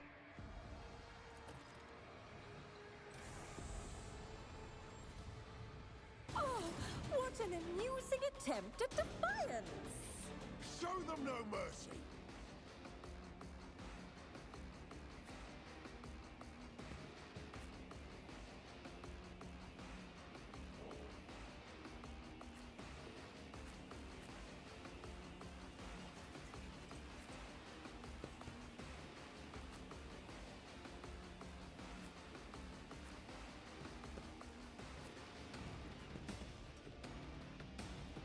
Oh, no, fuck. Let's start a battle. Pop that. Running by Heretical override. Okay. We are then going to pop that. And pop frontline My here. vow is to serve.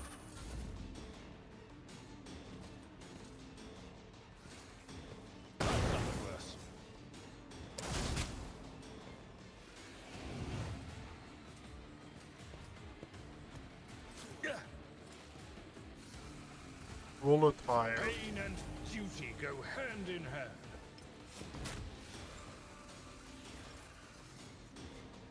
Rejoice in battle!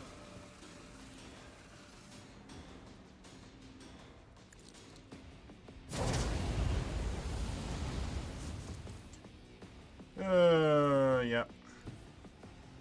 God Emperor, move through me! Be the fire in my heart!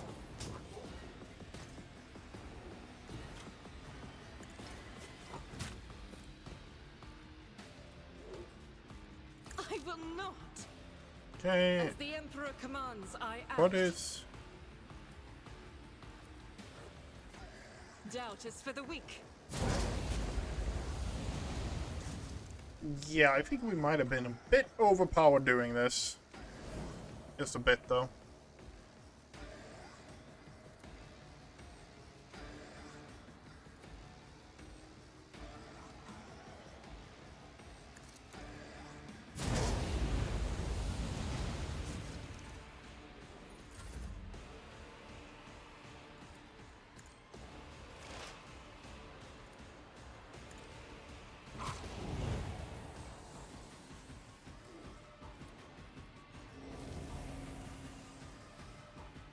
Fuck.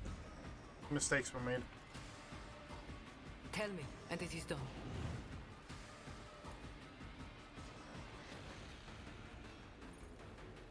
Living on the edge.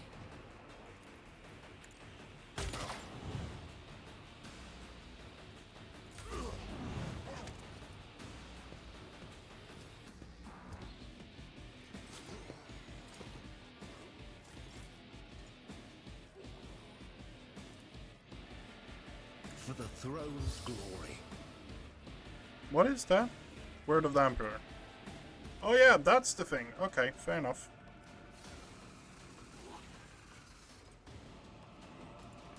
Okay, let's see how this works now. I'll put my psychic abilities to use. An otherworldly screech pierces your ears. That worked fairly well. Naturally.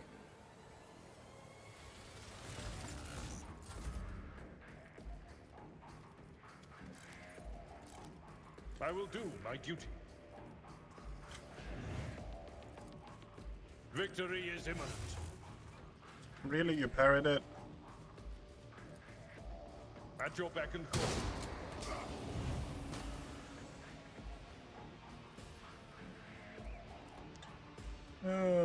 Vanguard. It will be done.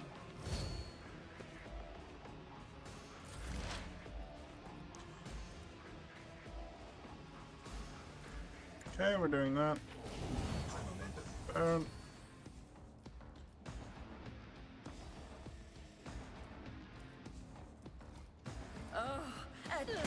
No, you can't be dead. Oh, for fuck's sake. Really?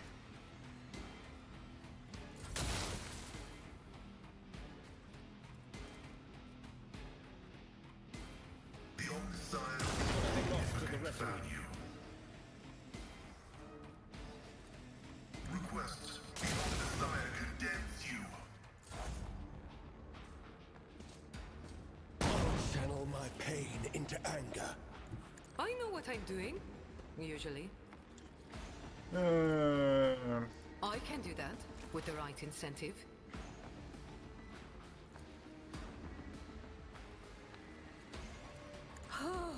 A wicked thought. Let's see. Am I getting paid for this? 50 stacks. Don't get too cocky. I can do that with the right incentive.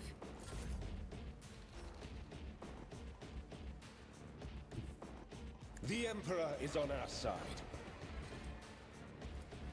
I won't object to it.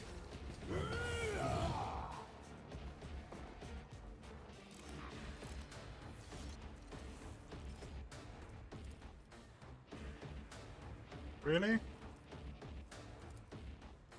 How much does this do then? Pretty much no damage overall, huh?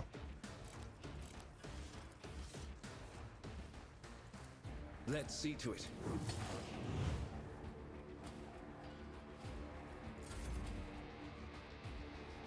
Follow my lead. Indeed.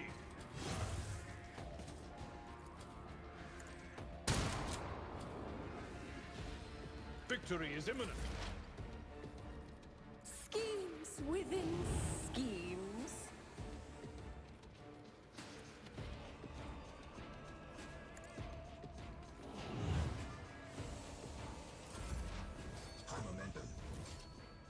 Heavy is the tread of his faithful. Running by nearly That should be all. Plasma. What do you have?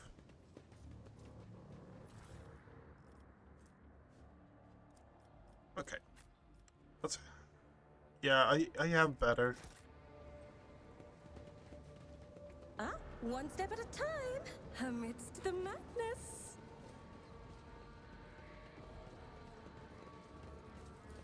Let's go up here.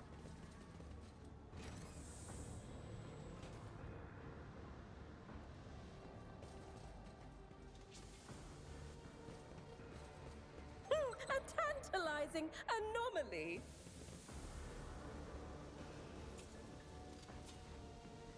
Duty prevails.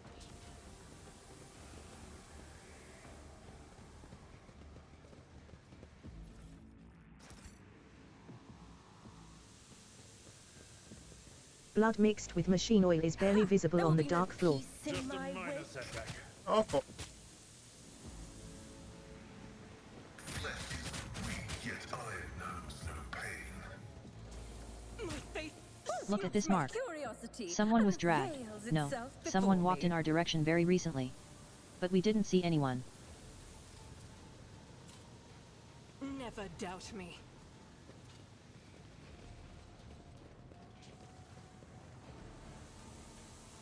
Alex Mechanic. Unlocked. Success is an irrefutable certainty. Ballistic skill and critical damage. Okay.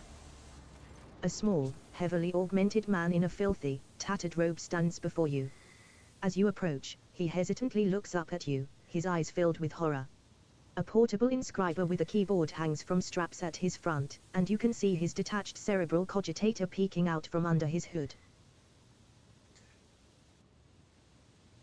What's this? Another one of the cultist's minion? The tech priest cowers behind his hands, whimpering pitifully. No. No. I'm not a cultist.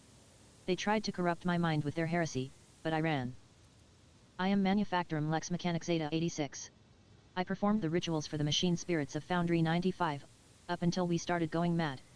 Priests devoted to the Omnissiah suddenly started praising the dawn of something or other. They stopped the belts, and then they desecrated the visages of the sacred machines with unholy symbols. Some of them resisted, the others grabbed them, tied them up, and then they turned their implants to heresy. I saw the madmen, my former tech comrades, deliberately connect those poor souls to corrupted cogitators. I watched as they were infected with the scrap code, and did nothing to stop them. I am recording a violation of the commandment of thine own forge. Be a true sentinel. Apostate Zeta 86, your accesses are hereby revoked. Proceed with your report. The icy rumble coming from Pasquale's vox causes the Lex Mechanic to lower his head in fear and contrition. How did you manage to avoid the same fate? I didn't avoid it. They performed the same procedure on me. I felt the touch of unholy code, I allowed it to control me. I abandoned my sacred post and followed one of the traitors, serving his will and gathering all the data for his blasphemous experiments. I was driven by an unholy impulse coming from the depths of my auxiliary cogitator, where the code had lodged itself. Before I found a way to throw off the compulsion, I witnessed horrifying heresy, the extraction of true flesh and its decomposition on altars, perverse procedures that resulted in heretical abominations. I even accompanied a fallen magus to the fabricator censor himself and attended the unholy mass he led personally. It was a wicked ritual, full of willful deviations and blatant inaccuracies, all to create an ungodly monster in the name of the final dawn. You don't act like other priests who were infected by the corruption. The Lex Mechanic gestures at the wires and connectors spilling out from under his hood. Praise the gifts of the Omnissiah, I managed to disconnect my external cogitator, which I used for primary data processing. The machine is corrupted, the scrap code is locked inside it, like a beast in a cage, but anyone who tries to look inside will fall victim to the heretical program. My primitive brain has been marked by corruption. I still see their silhouettes, hear their interference, I sense the malfunctions in my optics, but I was still saved from the great sacrifice. Oh, blessed are the workings of the Omnissiah and his benediction that shelters the weak from evil. Heinrichs tenses ever so slightly at the Lex Mechanic's words. You see his hand casually stray to the handle of his weapon, but the interrogator is in no hurry to act. You mentioned a monster. Is it some kind of weapon? No, not those constructs that are melted down in furnaces and sent into the depths of the manufactorum. It is some kind of semblance of a cogitator, a nightmarish parody of a sacred machine, powered not by the Omnissiah's grace, but by the unholy spirit and life force of the unfortunates imprisoned on the lower levels. I don't know much, except that the fabricator censor saw that machine as special. It was special to him and to the crazies who defiled the Omnissiah's abode with their obscene blasphemy.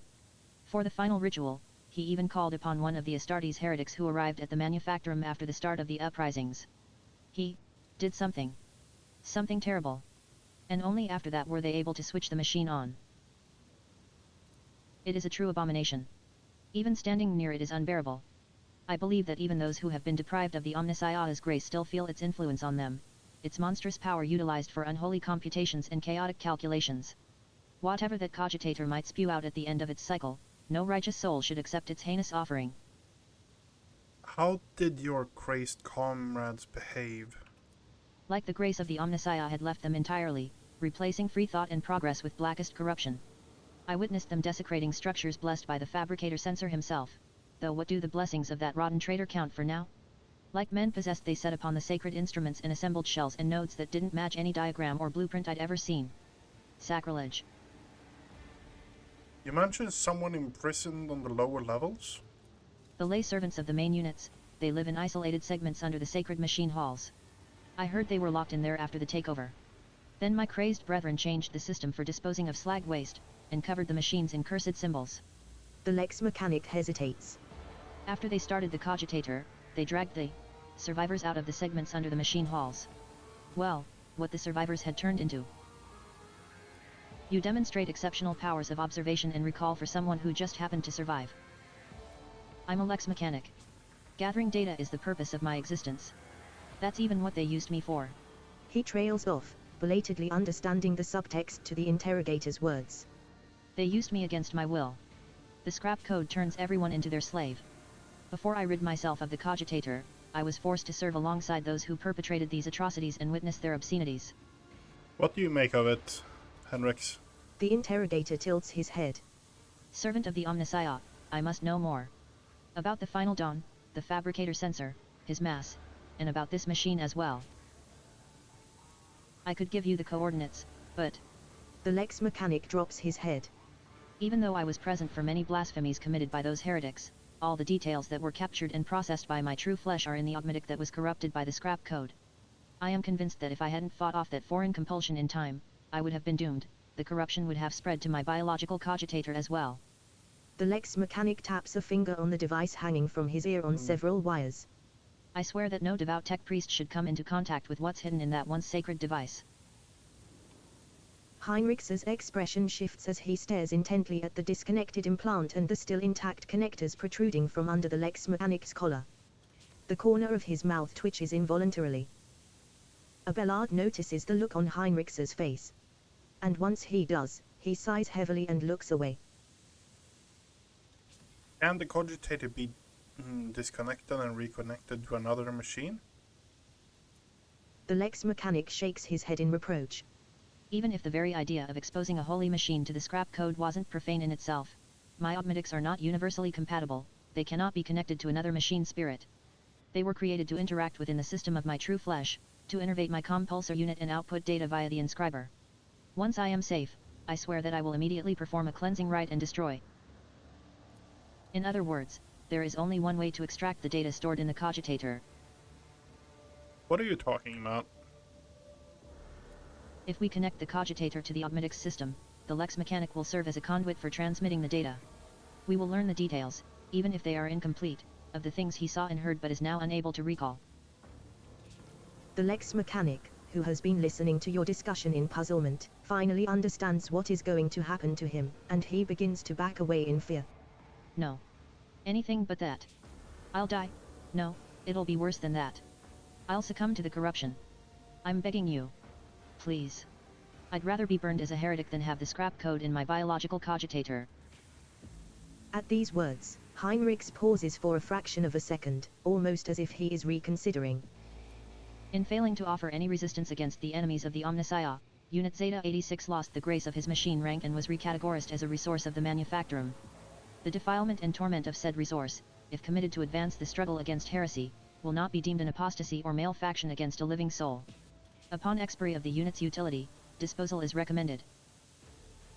We cannot allow the information to go to waste. One life is a small price to pay for the good of the Imperium. For the good of the Imperium. Like a snake, Heinrichs lunges at the Lex Mechanic, whose mouth opens in the beginnings of a squeal. Pinning the babbling Lex Mechanic, Heinrichs uses his free hand to feel for the connectors of the external cogitator, and then for the socket at the back of his captive's neck. The Lex Mechanic struggles a few times, but when Heinrichs twists the reel on the cogitator's hanging wires, the Lex Mechanic lets out a chilling howl and arches his back sharply. His hands twitch and leap to the inscriber, and begin typing furiously, pounding on the keys with huge force. The scroll that creeps out of the inscriber's printer continues to grow, undulating in waves of parchment that settle on the floor. The crunch of breaking bones can scarcely be heard over the hammering of the keys. After several minutes, the Lex Mechanic's fingers are well and truly crushed and blood is splattered over the inscriber, but that does not stop him trying in vain to press the keys with the scraps of bones and skin that remain. Heinrichs tears off the parchment and skims his eyes over it, sometimes frowning and looking away as though his eyes are paining him. It will take time to study this in full, but at first glance the data from the Lex Mechanic's cogitator suggests something of the nature of the cult's major preparations. Refitting the manufactorum, accumulating resources, mentions of focus points, these are preparations for a large-scale chaos ritual. It appears the local cogitator, whatever that may be in actuality, is one of the key points in this list. We can learn more if we find the construct that was created on the fabricator sensor's orders. The coordinates are here. It is located here, in the bowels of the manufactorum. Heinrichs casts a final look at the Lex Mechanic, now locked forever in a cycle of mindless motion, and turns away. In this We had better hurry. tapestry of a world, I am the rogue thread.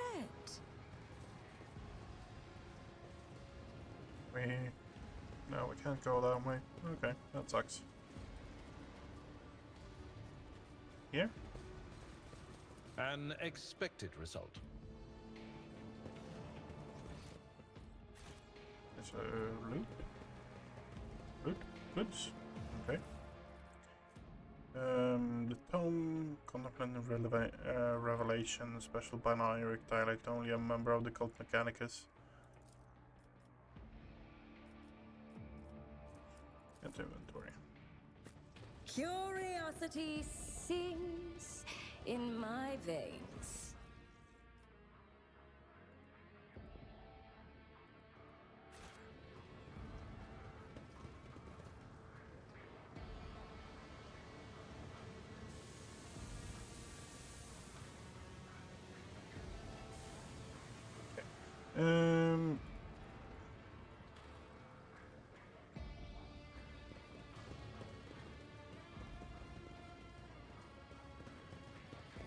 Compared to naval service, that was barely a challenge. They will see. Oh, yes, they all will see.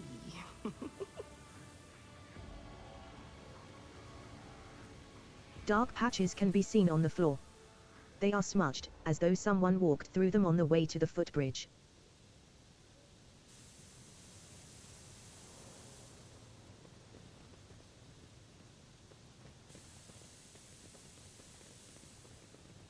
I will endure.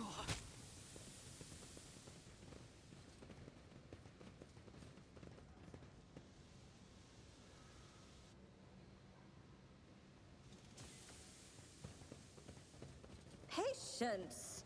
Oh, my nerves are frayed.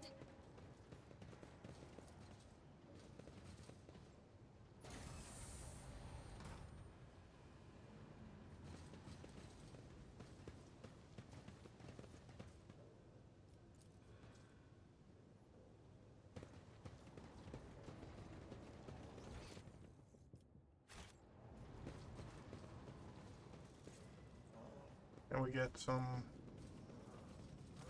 The servitors before you appear as if they are performing some elaborate and confusing dance. Striking strange poses, they rock back and forth with their arms bent at peculiar angles. Upon your approach, one of the servitors jerks and tries to turn in your direction. The rest immediately repeat the motion. The strange scene is complemented by a grating sound. Dull clicks just at the edge of your hearing, coming from an unknown source. Observe the servitors close. Based on a cursory inspection, you conclude that the servitors were designed for precision work on an assembly line, possibly circuit production. The number of high-quality, expensive augments in their bodies greatly exceeds basic standards. The servitor's hand moves. It is slowly reaching toward you.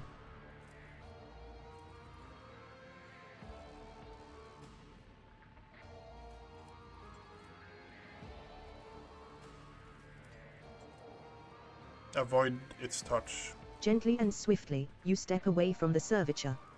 It stretches out its hand, as if trying blindly to touch you in the space that you have already left, and stills once more. It seems its brain is incapable of quickly processing changes in its surroundings. Find the source of the repeating clicking. Soon enough, you locate the source of the clicking. On the back of one of the servitors, a tumor, oozing with murky ichor, is growing straight through the augments. The relays, coated in inflamed tissue, are blocked, hence the reason for the persistent clicking. A mutation in a servitor? Tech priests typically reject the use of flawed soft tissue for their constructs. Perhaps something has caused this aggressive growth, and quite recently. Cut away the tumor forming the spinal... forming on the spinal cogitator. Without much difficulty, you cut the excess flesh from the mechanisms. The liberated relay lets out a rapid burst of clicks, then a spark flashes before your eyes, and something begins to hum deep inside the servitor's flesh. As if on cue, the servitors stop moving, lower their arms, and turn to you. Crew 24, second lane of the manufactorum. Commencing work. State your request. The servitor addressing you is looking past you, and the voice is coming from the vox built into its throat. Following your default programming? Okay. One step at a time. Before you is an ancient. Amidst the madness. I am lost, honestly. I don't know what...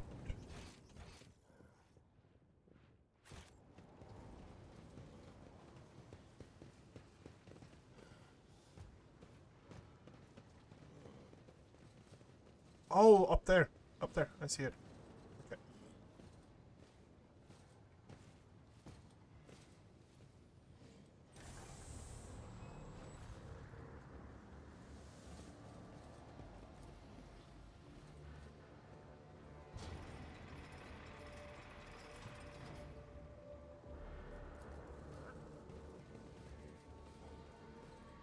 Okay. That good. That good. That good.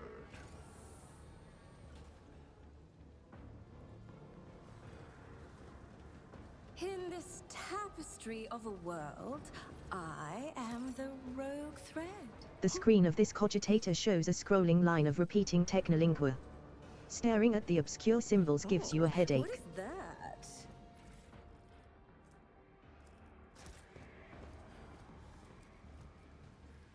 Taking too many hits, honestly.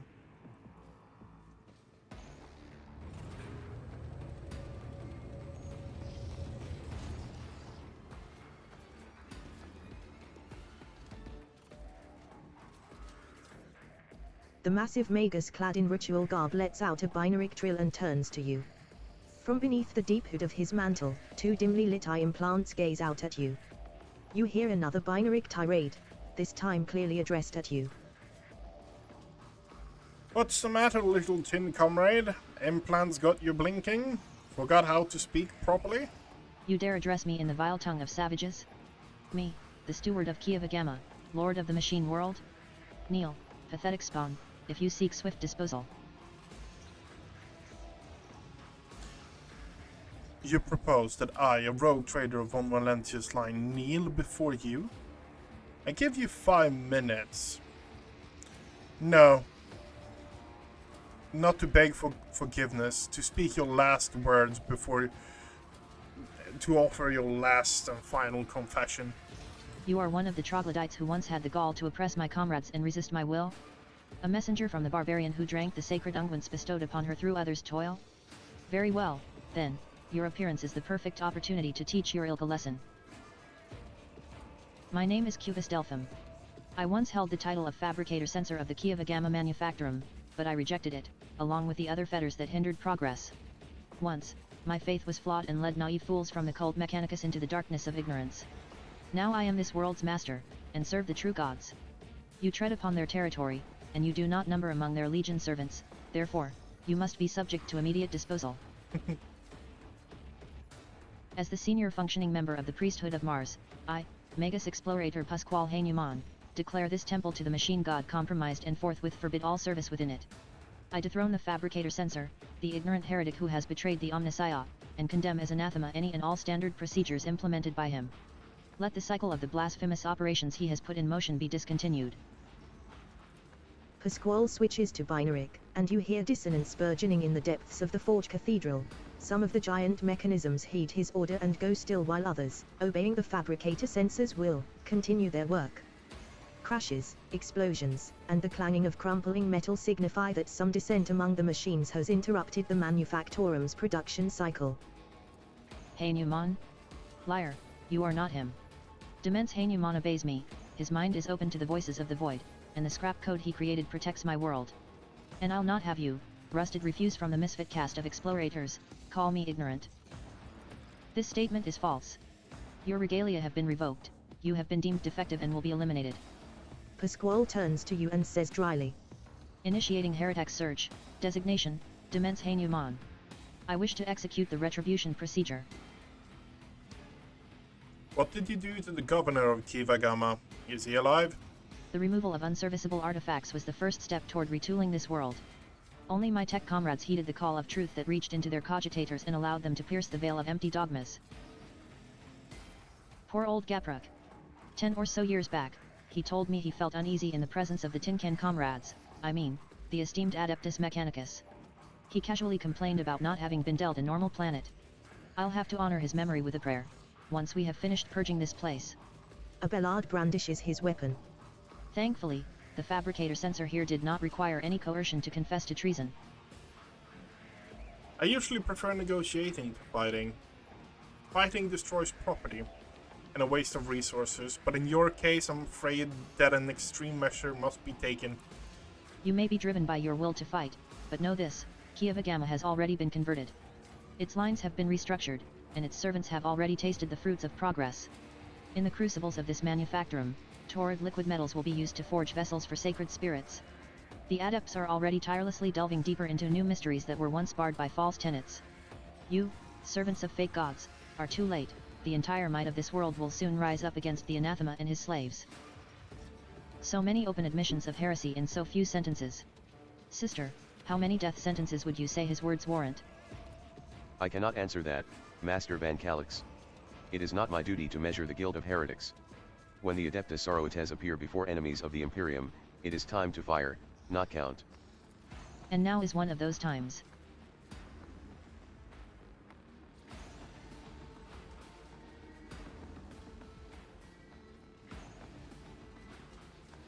Check the chronometer. Your 5 minutes has passed. I hereby sentence you to death. And I will be the one carrying it out. Comrades, purge the manufactorum of any random variables. I must prepare for the culmination of our great work.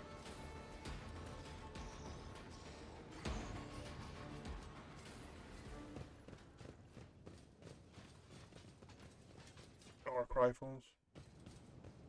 Okay.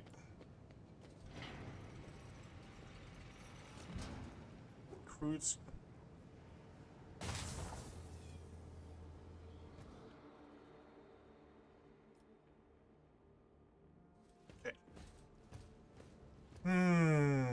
Curiosity. We are going to do this. We're going to be a bit scummy because I hate it when we get screwed over by traps.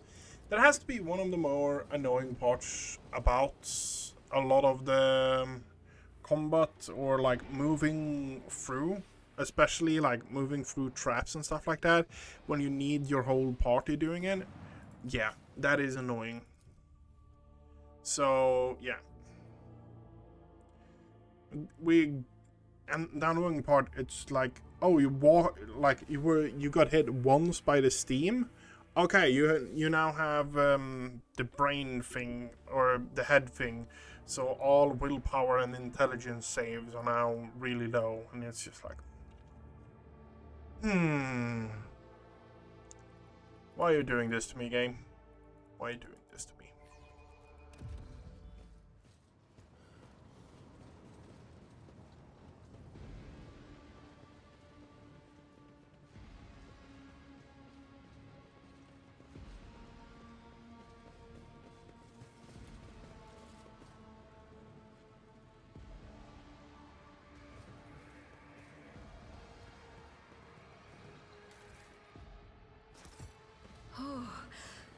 This ocular implant was a worthwhile investment.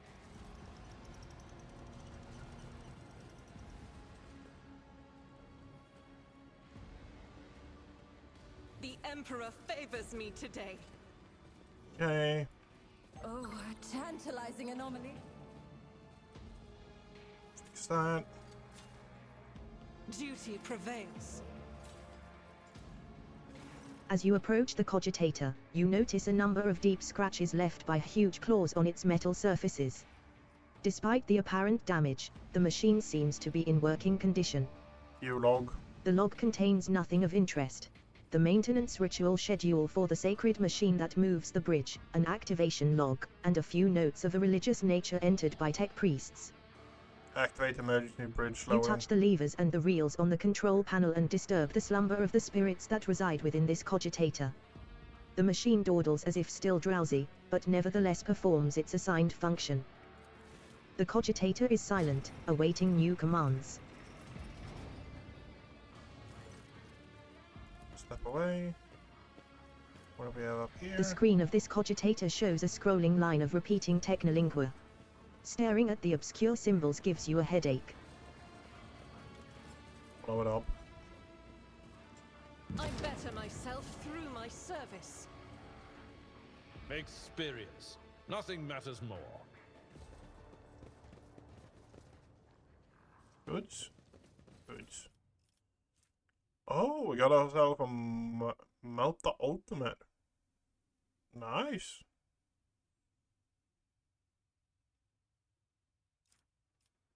Also got a biomancy staff. Yeah. Patience. Oh, my nerves are frayed.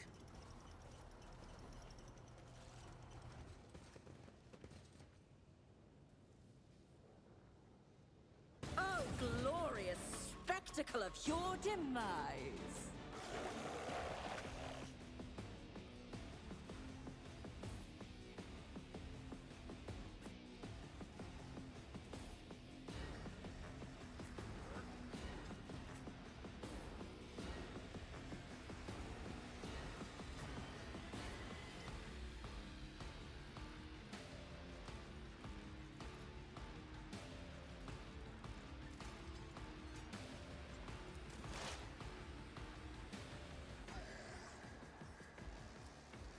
Okay, start with that one like usual. Then pop another one on that on you. And then we're actually going to go that. And then Running binary override.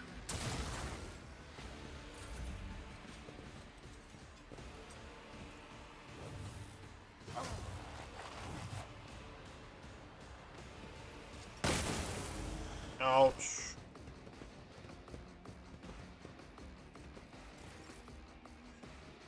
Okay, it's J. Who do I want to go for? Okay, J. Then you. Okay. So we are going to go here.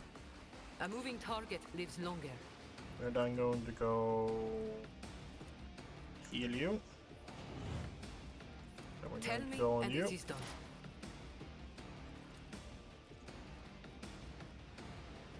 Oh, a wicked thought.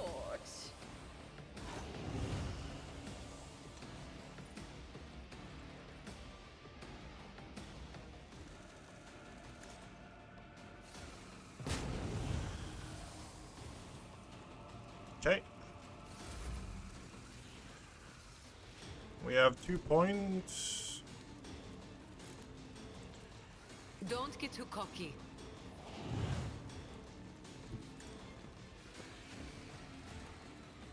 Could do that, or... Yep. You've got a problem? Jai Haidari. Remember the name.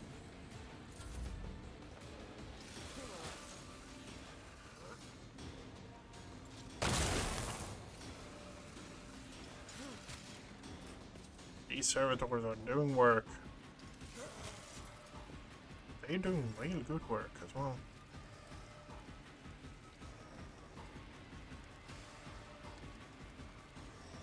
Guided by faith.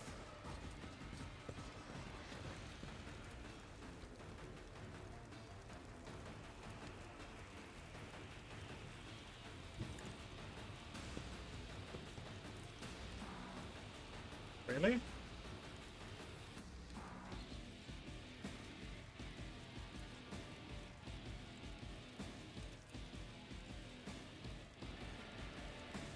Faith without deeds is worth eradicated. And pop that.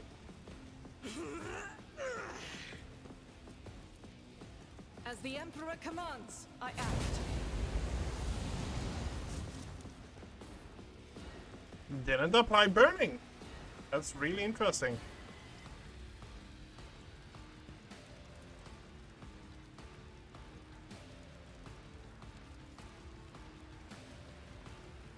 You know what? Finishing those off is probably better. A strike of terror pierces the heart. Light sources grow painfully bright. Doubt is for the weak.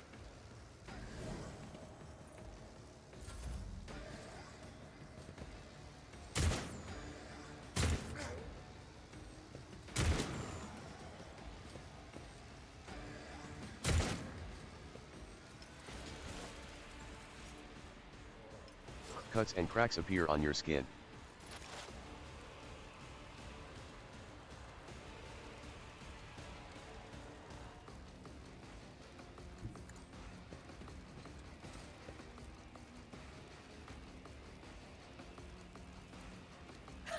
What if? And boom goes the dynamite. Let the bodies pile! A maelstrom of madness! 94 stacks. Let's see. Oh, a wicked thought.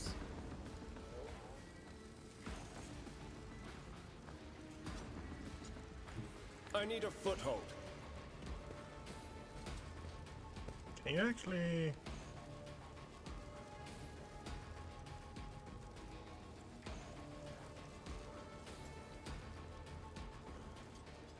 You know what? Fuck it. For the throne's glory.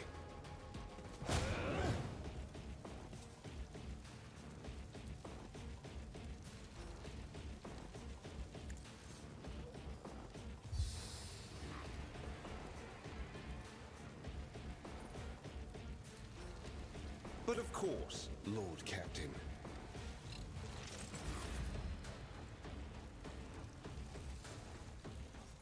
A tactically sound approach. I think we're going to aid over here with Abelard. I will do my duty. At your beck and call. Target well struck.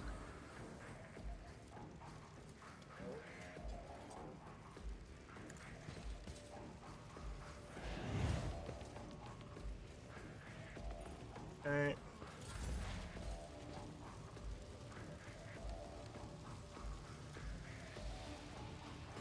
$68 stacks of burning.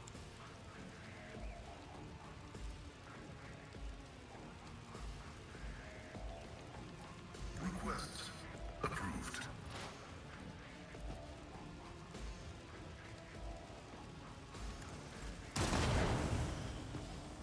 And, Binary override. okay, he's going to die next turn. Be gone.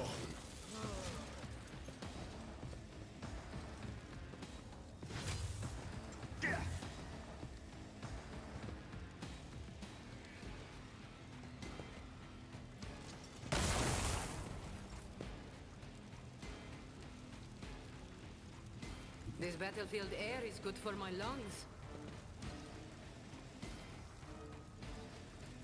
Am I getting paid for this?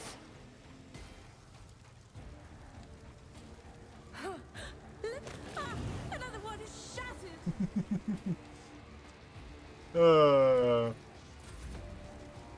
That is so satisfying, Watch my honestly. back. We have one over there that isn't burning.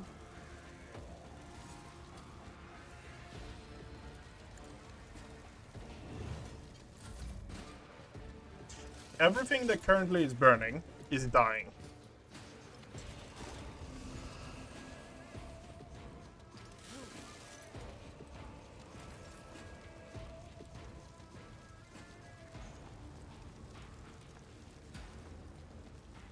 The enemies of the Emperor will be undone. This is unacceptable.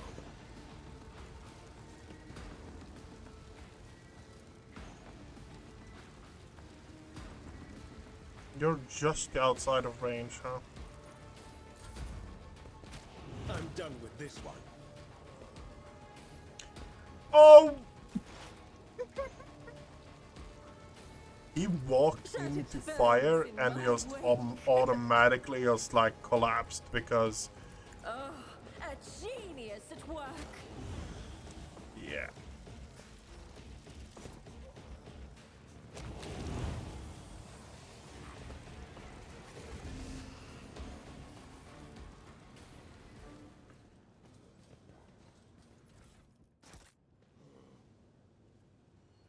That is absolutely hilarious. I'm starting to understand why this build is ridiculous.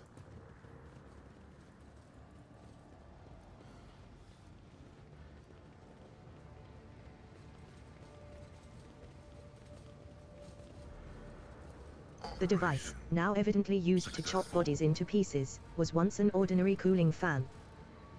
The device, now evidently used to chop bodies into pieces, was once an ordinary cooling fan.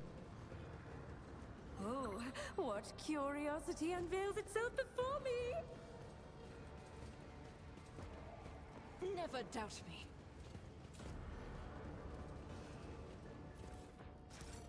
Hey. We forgot. We missed some loot over here. Oh, yeah.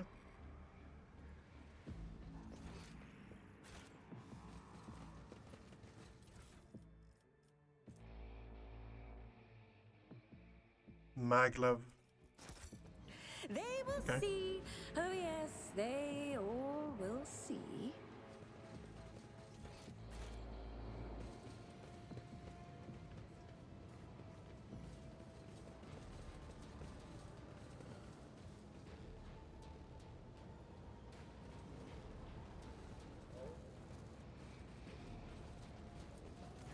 The Cogitator's panel has dozens of breakers, buttons, handles, switches, and other control mechanisms. View the log. You discover the local data crypt with contents collected by either previous operators or the machine spirit itself. View the supply protocol. At first glance, the records look like a typical shipping report, but after further reading, it becomes apparent that the focus here is not ore or assembly parts, but augments extracted from living tech priests, and spent mass, the flesh of the victims killed either during or for the Sarkhe of machine rituals. Review the production protocol. The log looks damaged. The lines are uneven, and some of the values seem impossible. After a few minutes of studying the records, you feel your head begin to swim. The stored data can only be comprehended by a twisted mind touched by chaos corruption. Review the ascension protocol. This record looks like a sermon of some mad chaos worshipper. The log, clearly written from someone else's words, mentions the heart that exudes virtue and the cradle that rocks the child of truth. In this tapestry of a world, Attention to I detail is am the key to the success. rogue thread.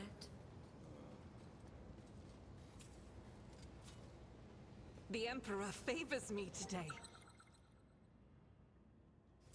What is that? I better myself through my service. Duty prevails. Tantalizing anomaly.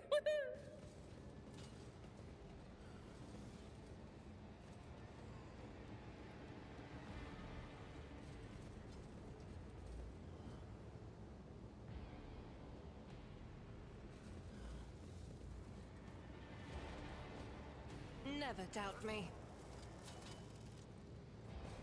There will be no peace in my wake. Okay. All traps are disabled.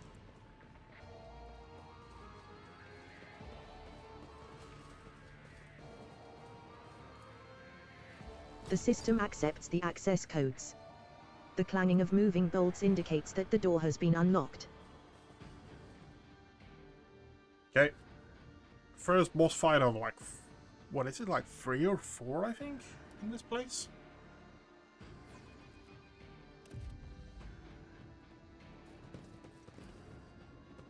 The screen of this cogitator shows a scrolling line of repeating technolingua. Staring at the obscure symbols gives you a headache. Numerous wires and pipes run to the filthy cages, which are filled with what looks like a conglomeration of human bodies. You cannot make out who is in the cage, but bright blue sparks flash intermittently in the darkness, while the mass of flesh twitches and shudders. Heinrichs casts a scrutinizing eye over one of the cages, before withdrawing his weapon and approaching to examine what lies inside.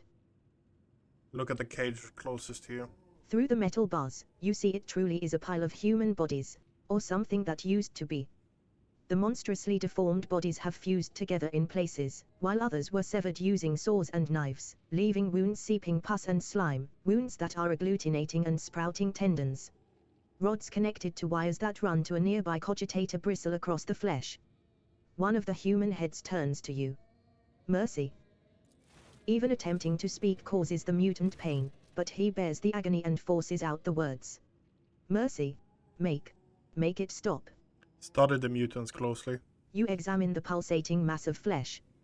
The creature in the cage seems to be composed of several bodies joined together. You see no sutures or any other means by which the separate parts could have been connected. Among the layers of meat, you can discern large knots of muscle, various limbs, exposed bones, parts of faces, and entire heads. Only warp sorcery is capable of creating such an abomination while preserving its ability to live on. What is this? Heinrichs takes in his surroundings and once again fixes his attention on the contents of the nearest cage. I'm beginning to have some idea. The Lex mechanic mentioned the inhabitants of the lower levels who had been imprisoned in their homes. He said some of them were brought here. The cultists did something to those poor people, in their own home, and now they are studying the result. Lex Mechanicus talked about some kind of slag disposal and chaos symbols on the machine.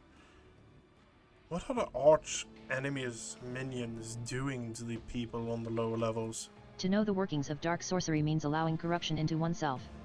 Heinrich scowls. These are warp mutations, no doubt. Perhaps there was some side effect, and that is why they were brought here, to be connected to sensors and cogitators.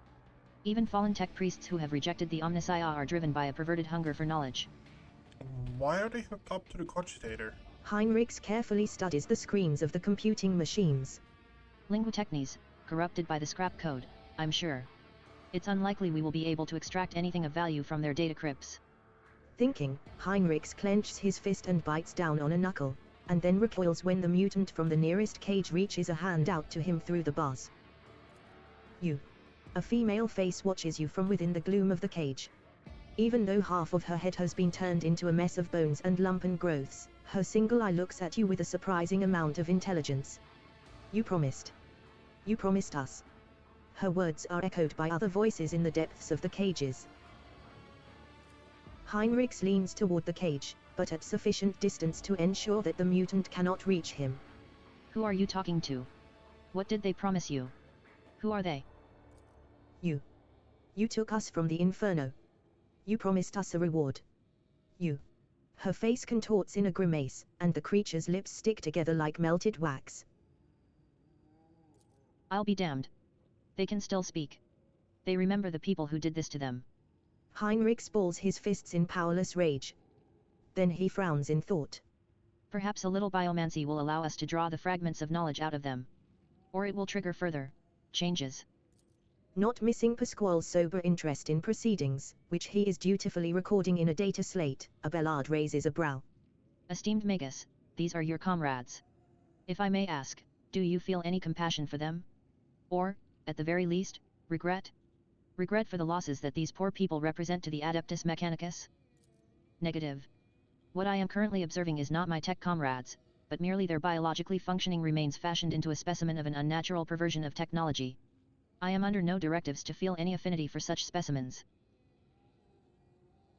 What to do? What do you want to do?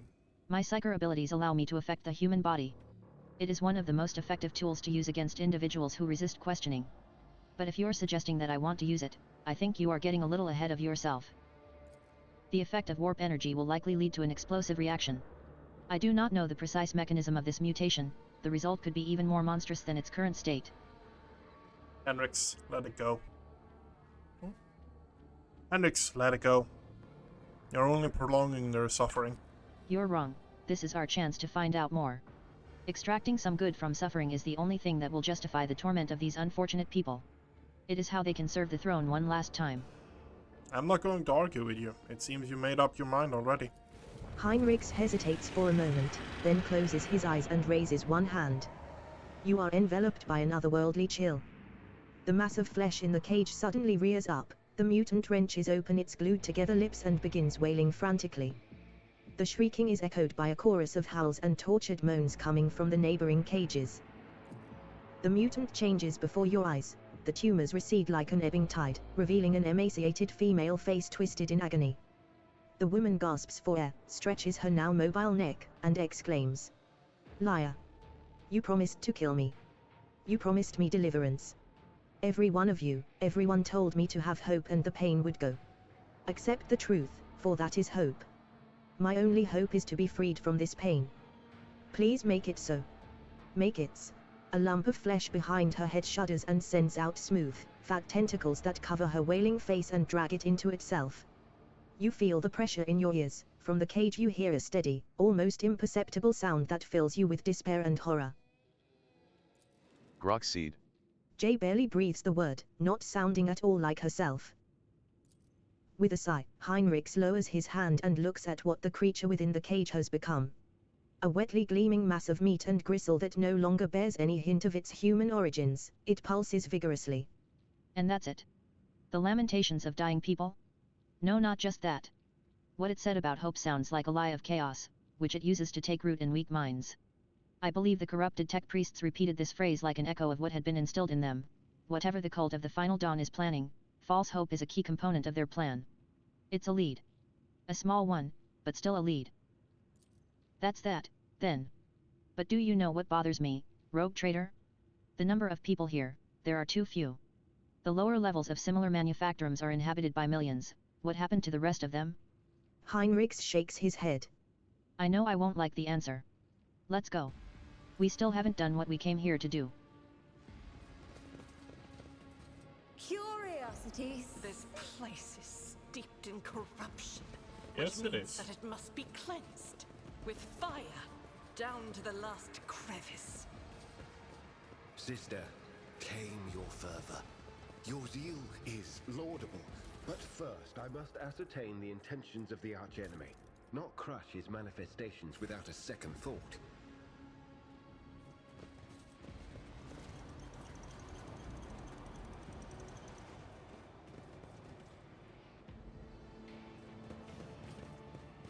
One step at a time. We have something we can interact with there. No chests, nothing hidden that I can see.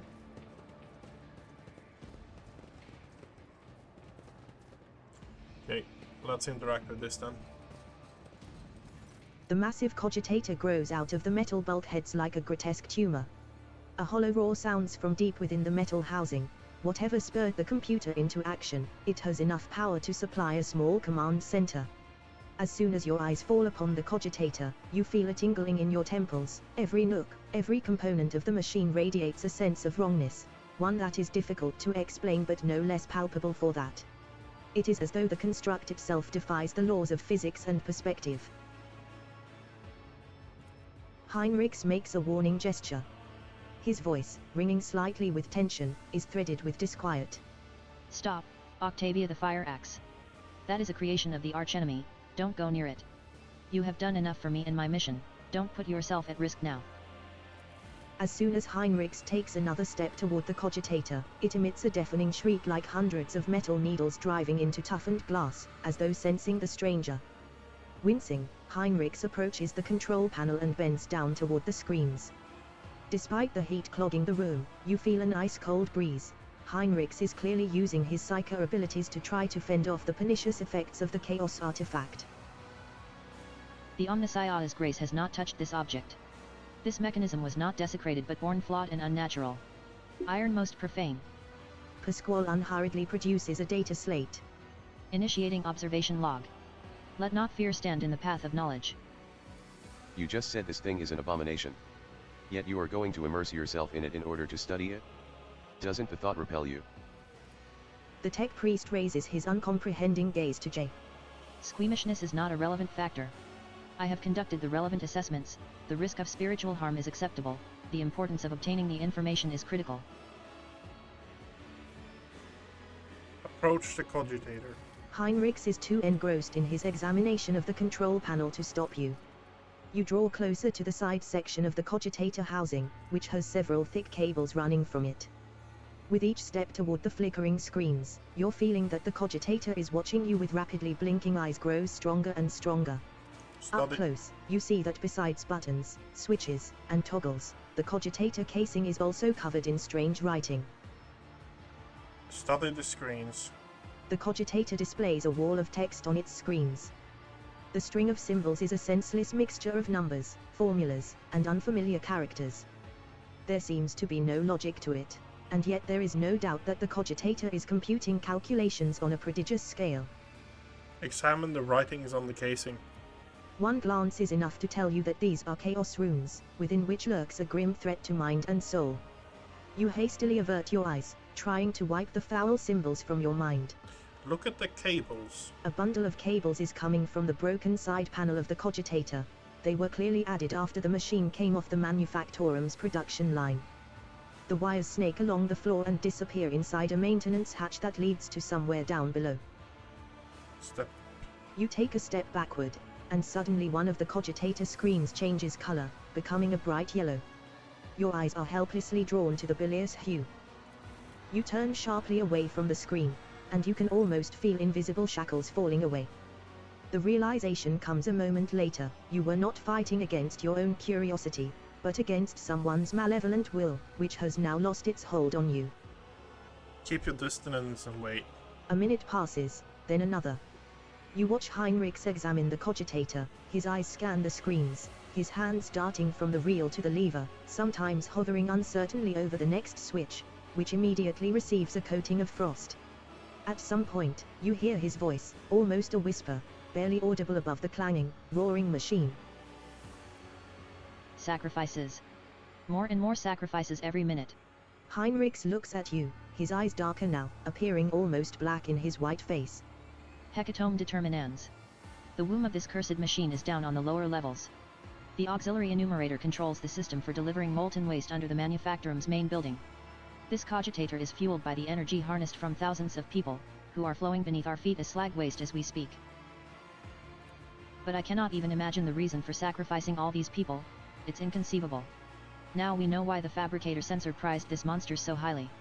The cursed tech priest and his associates created something that went beyond the limits of the Omnissiah's power. This machine is designed to process myriad possibilities using warp sorcery. It has almost finished its task. It predicts the future. Octavia the Fire Axe. Predicts the future. How is that even possible? Do not attempt to gain any insight into the essence of the machines corrupted by the archenemy, at least, not if you value your soul. I have encountered the heretics' mechanical abominations before. To truly fathom their nature is to allow a particle of death into your heart. Heinrichs is silent for a few moments. But the fruit they bear, no matter how abhorrent their instruments, the fruit they bear could be useful. Heinrichs stares stonily at the cogitator screen. Yes, let's allow the machine to finish its calculations. I wish to know what precisely the cult's minions were so desperate to see in the future. Perhaps, if we were to increase the power, it would be finished sooner. We need to let the cogitator, otherwise thousands of people will die for nothing. Yeah. Heinrichs vacillates for another moment, and his hands come to rest on the cogitator's switches. I will accelerate the process, so that everything is over as soon as possible. The cogitator screens flash, and the guttural roar in its depths turns into a frantic shriek that seems to contain the death cries of thousands. Heinrich bends over the keys, and flinches as if from an electric shock. His head snaps back unnaturally, and you see his lips moving. The cogitator lets out a roar that grows louder by the second.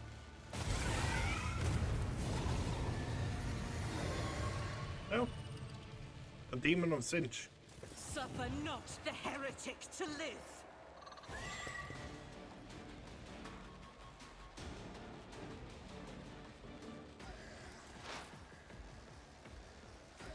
My vow is to serve. The Omnissiah knows all, comprehends all. Running by Derek Override.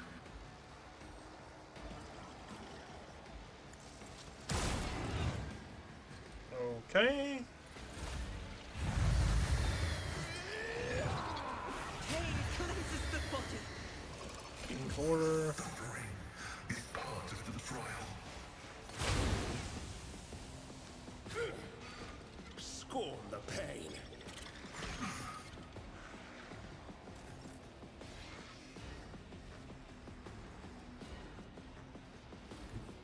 Living on the edge.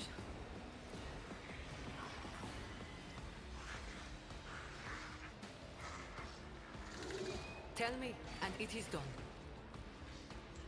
Okay. First off, we do that, and we pop that. Someone else can do this. Victory is imminent. Ugh, my ears are ringing. It will be done.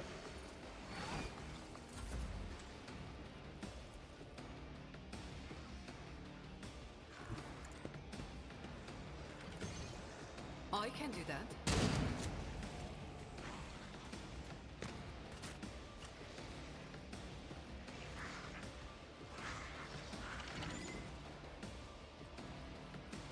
Don't get too cocky. That up.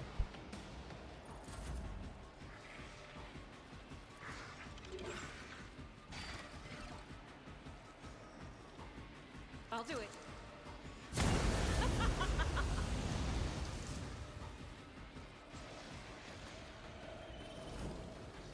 As the Emperor commands, I act.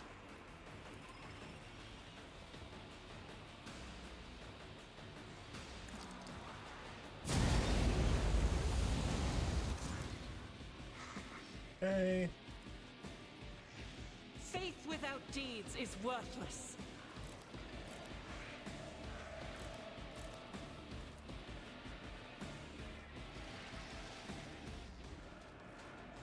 No, let's not use that.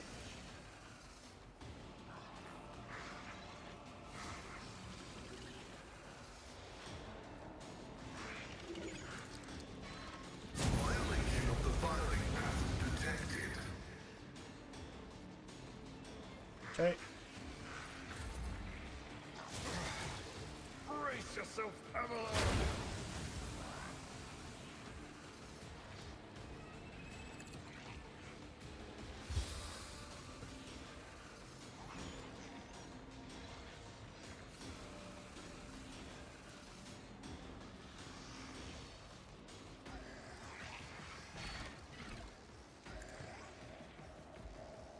I won't do that. Okay.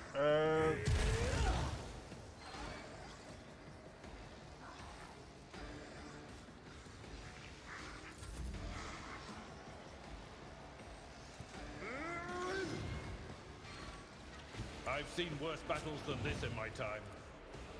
At your beck and call.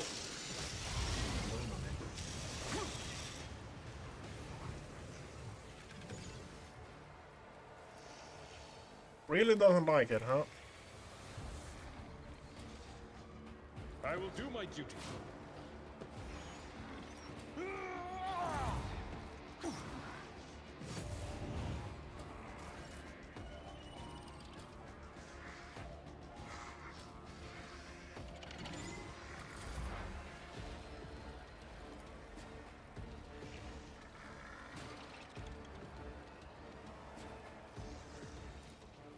I've suffered worse.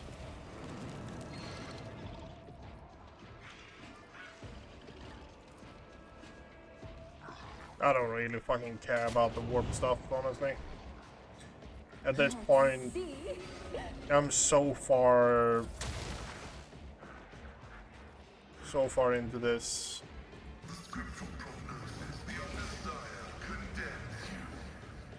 There's no reason for me to even care about it.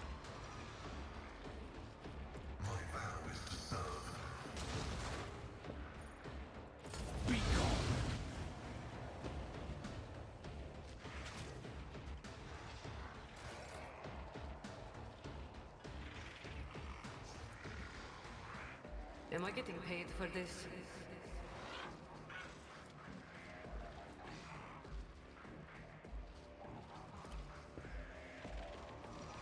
Too bad.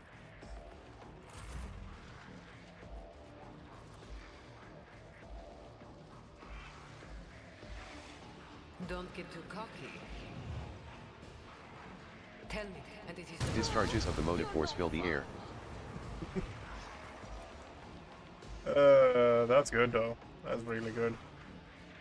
Don't get too cocky.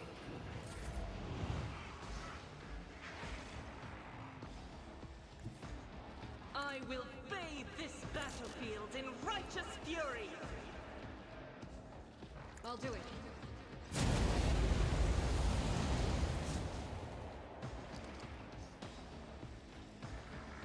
As the Emperor commands, I act. God Emperor, move through me. Be the fire in Yes, I gotta dodge. I'll do it.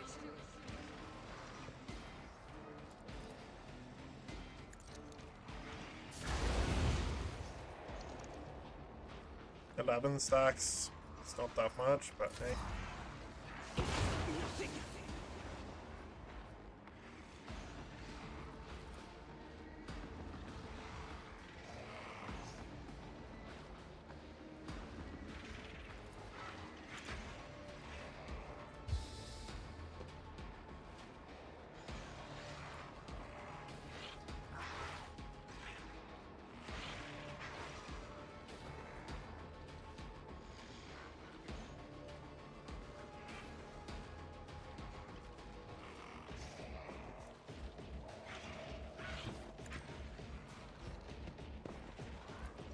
I won't object to it. The gloomy premonition clouds the mind.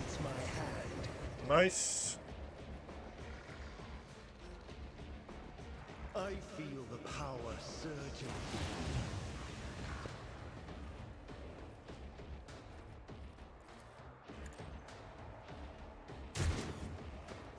You missed that one. Really now. Tried and tested tactics are the best ones.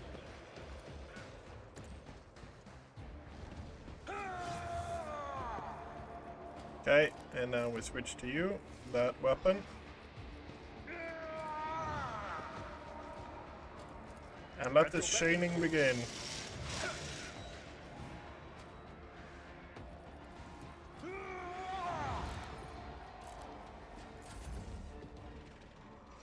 The storm approaches.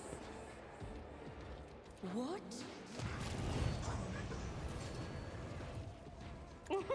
A wicked thought. Advancing. Request denied.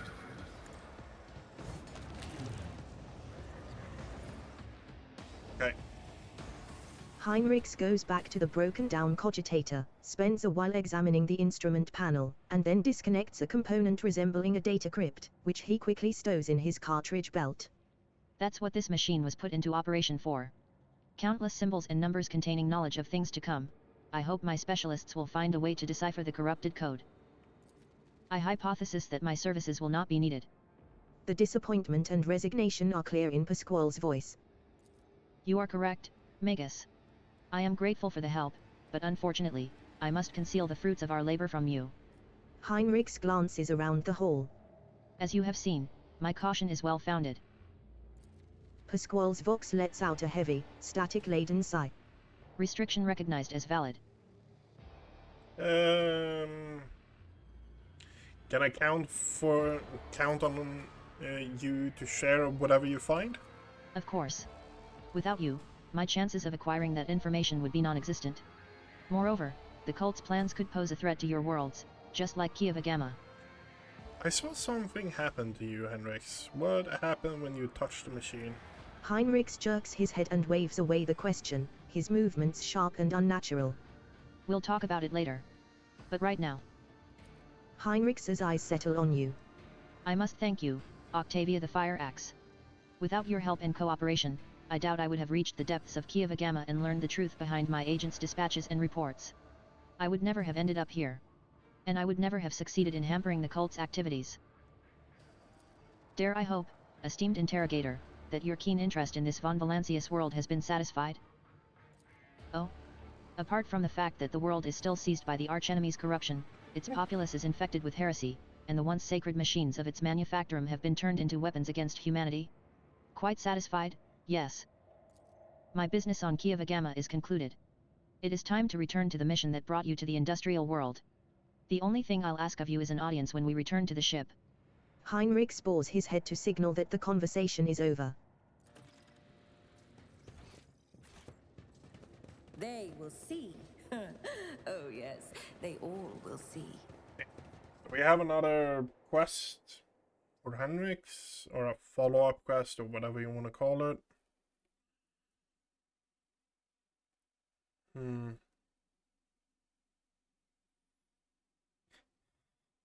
I just looked at the clock.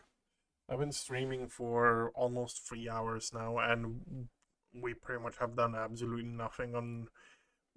To be fair, I think we've done around half of the stuff on Kieva Gamma so far.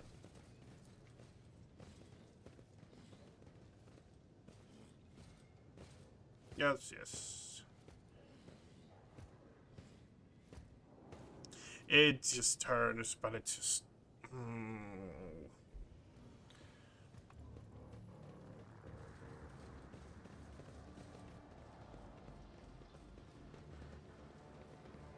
Patience? My nerves are frayed.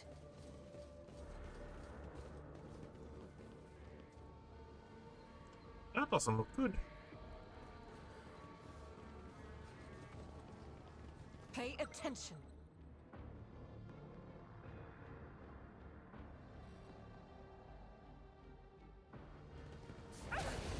Strike me again! See what happens!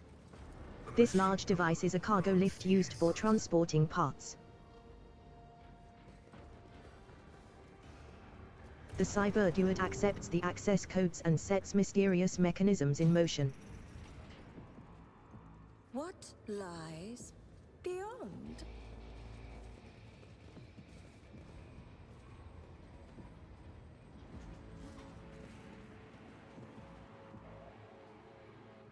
Nice.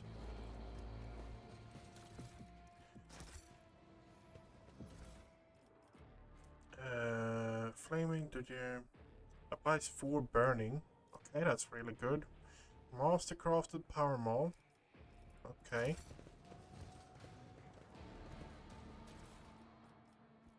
In Weapons. this tapestry of a world, Unlocked. I am the rogue friend. Multifunctionality.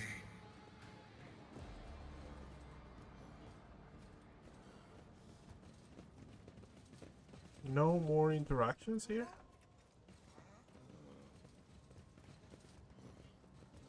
Well, we actually might have something.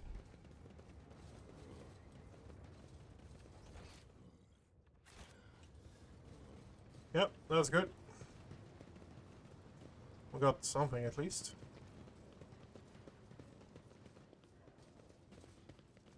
Wait.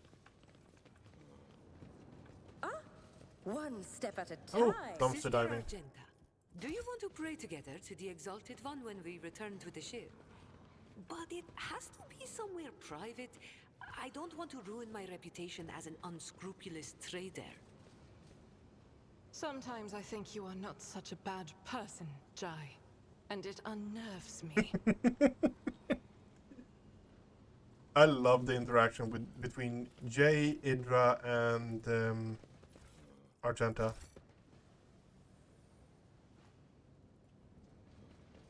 They will see.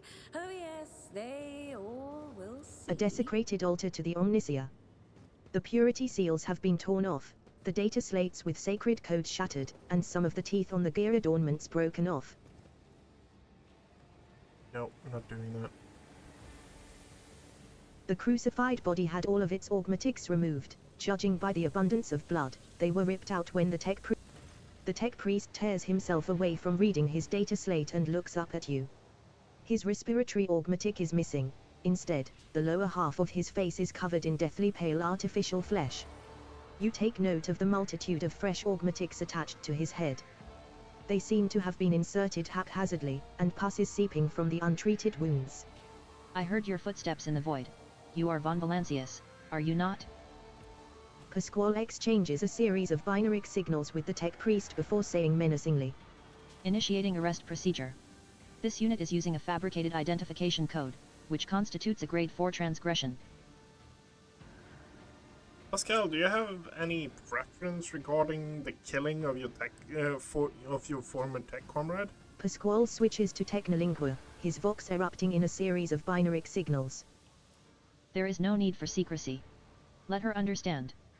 The heretic nods in your direction with a smile. Pasquale glances at you with worry and says in Gothic, his voice doubtful. Following a voluntary surrender, I will be willing to commute the punishment from immediate destruction to arrest and isolation. For the purposes of conducting an exhaustive interrogation.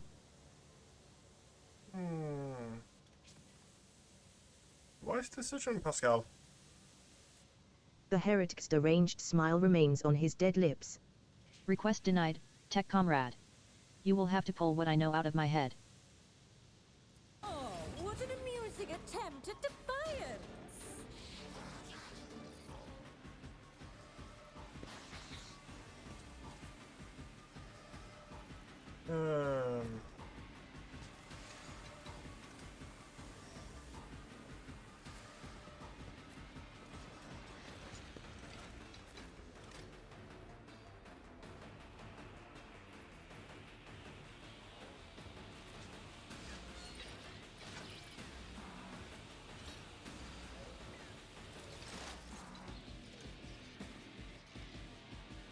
Servo scouts, okay. Start with this. Running binary override. The Omnissiah knows all, comprehends all. Yeah, almost killed it. Put the front line here. And... The order is contrary to dogmatic. Oh, it's out of range. Okay. I've suffered worse. I was going to say, why does Pascal have a weird thing there?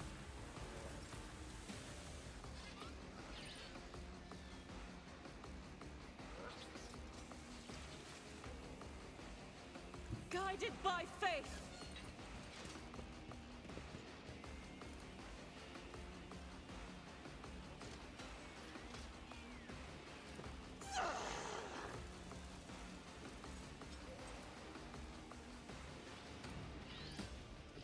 As the Emperor commands, none can escape the Emperor's judgment. Okay. Bleeding is applied on him. No, burning is applied on him.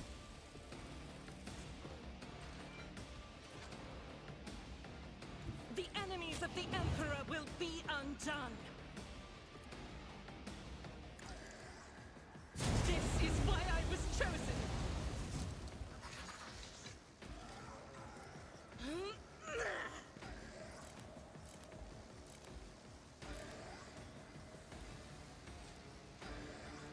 Faith without deeds is worthless. Doubt is for the weak.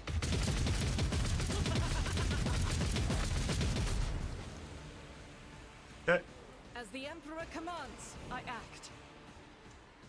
Demons. Okay. Back in cover.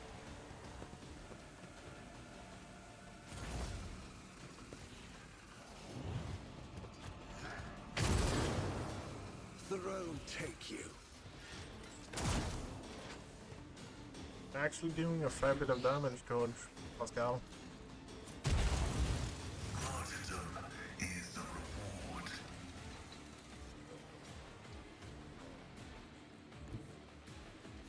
Everyone, step aside.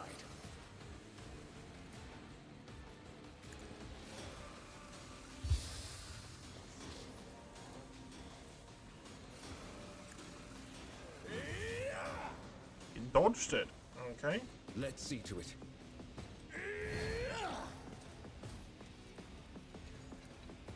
I won't object to it.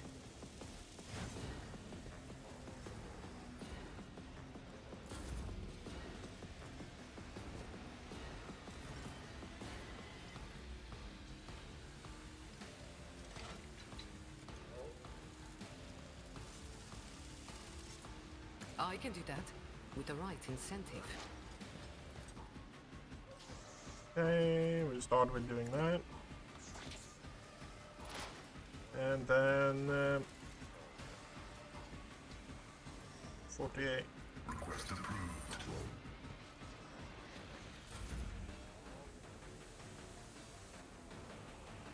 Okay.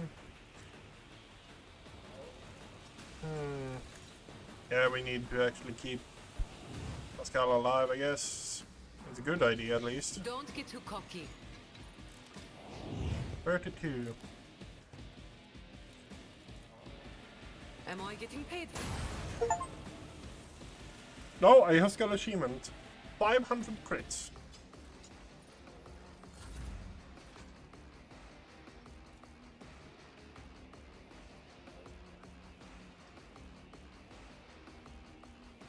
My place is at the fore.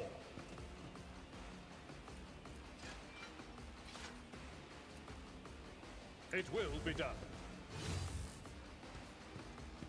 Okay. We go that way. Victory is imminent. Pump this. Pump that, and... Indeed. Cuts and cracks appear on your skin. I will do my duty.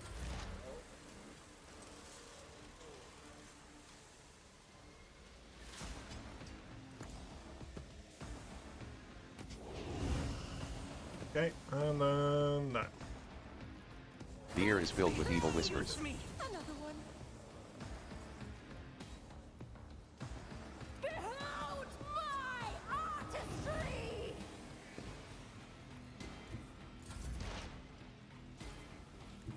Okay, we now only have one servitor left, I guess, then.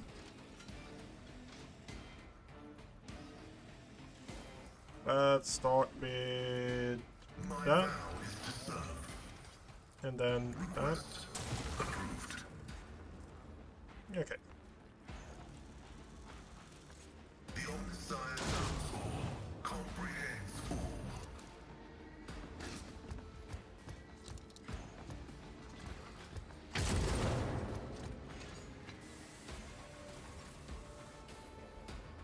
Rejoice in battle! Okay, let's start with this. I'll do it. Light me on fire. Great. We move over to I this. will bathe this battlefield in righteous fury. As the Emperor commands, I act. What? Why didn't you move? God Emperor, move through me. Be the fire in my heart.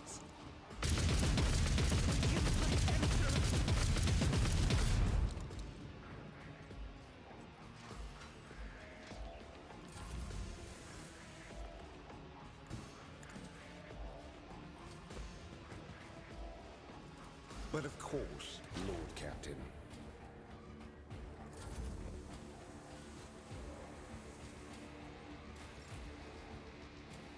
I know what I'm doing, usually. Tell me, and it is done. Let's see. Each strike is a prayer. Pasquale stands motionless as he stares at the heretic's corpse. After a long silence, He finally says in a hollow voice. I am taking his neural cogitator. The data contained within must be analyzed to supplement the catechism of maintenance in operation. Indeed, who knows what fascinating things he had in his head. This statement is true. The value of the data justifies the risk. Pasquale leans over the corpse, activates the sampling tool on one of his mechadendrites, and plunges it into the tangle of augmatics covering the heretic's skull.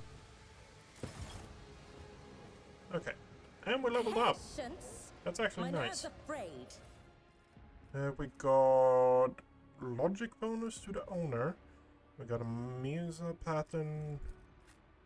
Is that an upgrade? I think it's an upgrade. It's an upgrade. It's a solid upgrade overall. Go Pascal. Weapons. Plasma.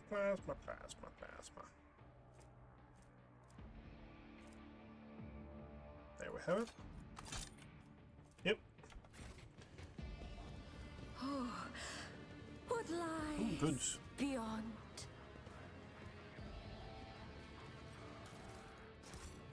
Like that.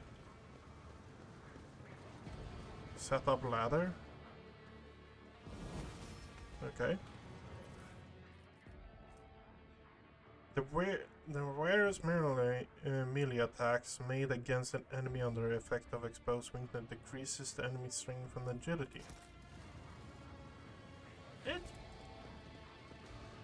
That's an interesting one, honestly. Curiosity sings in my veins. The car is filled with refuse, broken pieces of spare parts, chopped up lumps of flesh, bits of wire, and other rubbish. An expected result.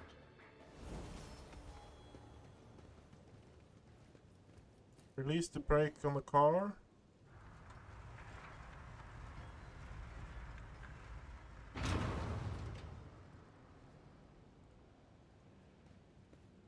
Okay, nice. Do we have anything? Oh, yeah, we have. We have adaptive flak vest. This flak vest grants the wearer 3 deflection and 15 armor at the beginning of every combat. During the first 3 rounds, the bonus of deflection is reduced by 1. The base armor, 10 plus base armor, if the wearer's intelligent is 55 or more. It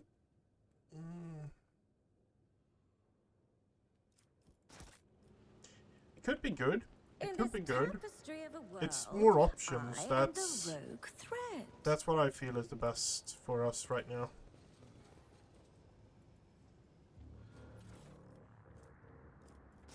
Okay. We have goods over here as well. I'm just looting away, honestly.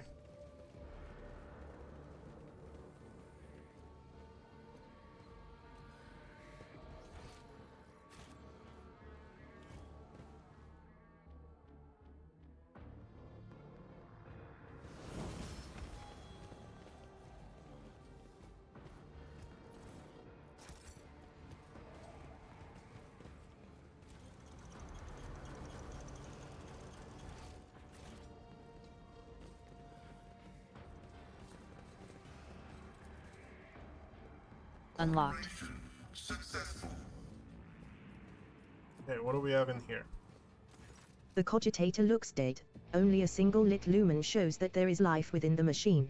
Bring your Electo to the scanner. Several lumens light up on the panel. You hear distinct clicks, and the cogitator goes quiet, clearly having fulfilled its purpose.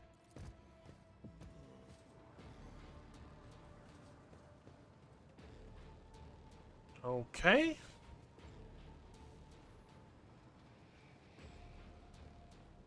What curiosity unveils Locked. itself before me? The door's pneumatic actuators have obviously failed. It can now only be opened manually by finding a suitable valve. Okay. We actually did the right thing. Okay.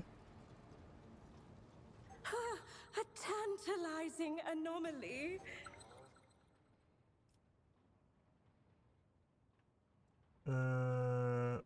Okay. Sins hidden in the heart turn all to one decay. step at a time, amidst the madness. The thick layer of dust is a telltale sign that this place has had very few visitors. Despite that, you can see faint footprints Onto the that were left by ordinary. whoever came I here am an last. enigma. The device, which bears an odd resemblance to both a cogitator and a furnace, reacts to your presence with a faint blink of its lights and an inscrutable binary signal.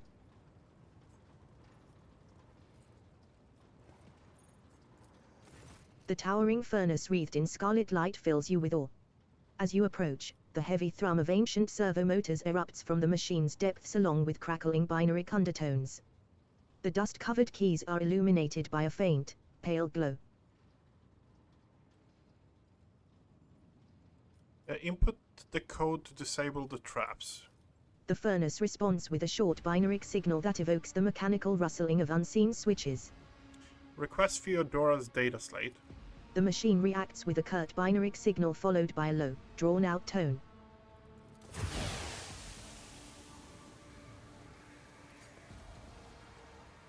The device, which bears an odd resemblance to both a cogitator and a furnace, reacts to your presence with a faint blink of its lights and an inscrutable binary signal. Powered. There will be no peace in my wake. Okay. Poison, intoxication. Okay.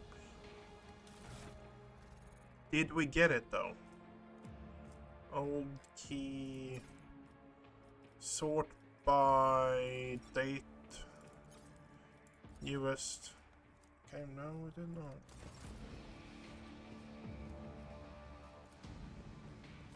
The cogitator looks dead. Patience. Oh, my nerves are frayed. What ails you?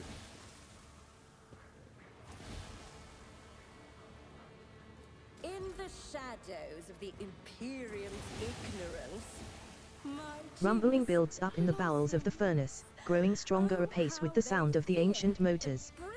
The rumble is echoed by the screeching of metal gears and the clanging of unknown mechanisms. Slowly, almost hesitantly, the creation of the Adeptus Mechanicus disgorges a databank engraved with the coat of arms of House von Valancius.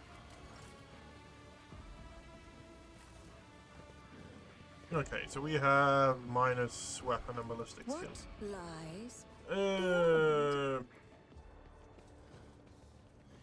We just passed 3 hours. I want to have just a peek. I don't want to start the combat. What is that? Yep, that's a Chaos Marine.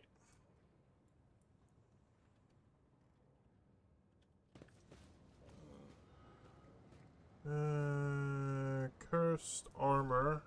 Next attack against this creature will be absorbed. Recur attacking. Okay.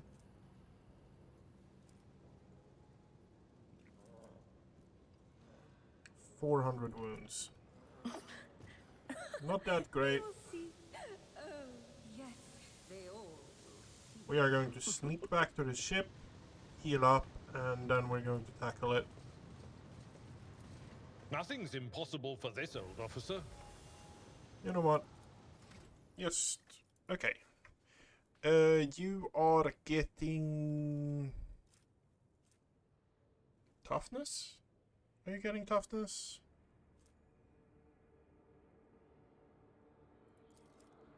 Intelligence. Lifetime scar. Death World character suffers 4% less damage from fire. Burning light. Extremis. Yes. Burning blood. Whenever the Psyche uses psychic power, all enemies adjacent to the Psyche suffer direct 16 damage. That also happens when the Psychers suffer from burning. Every time the enemy suffered damage. There was something we wanted to get on our character, but I don't remember what it was. I think we're just going with Psychers Extremis. that is just more damage across the board for us.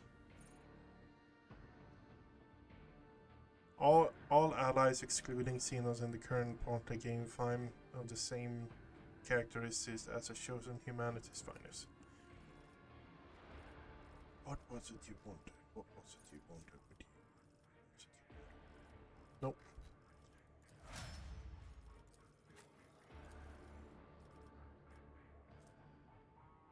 Permanent, yeah. What was it we wanted with you? Forge character gain 3+ deflection against burning and okay. Steel forge while wearing heavy armor. Forge world character gain 1 movement speed, 1 deflection. Yep, that's a solid one. Yo, weapon skill toughness. Toughness, yeah. Eternal glory.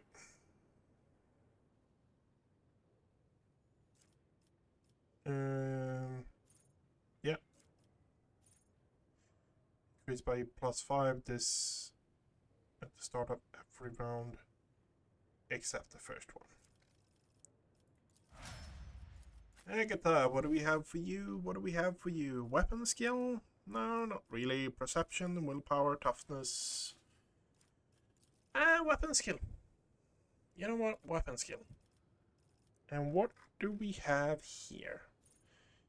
Melee, flame, and melt attacks against demons and psychers deal 6+ damage and gain armor penetration.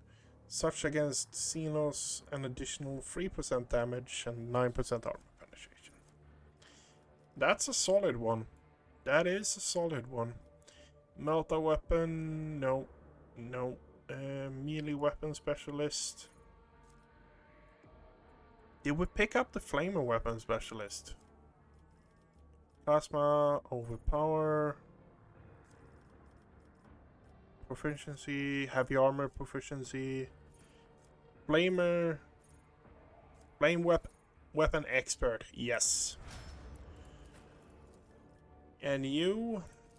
Weapon skill, willpower, and intelligence.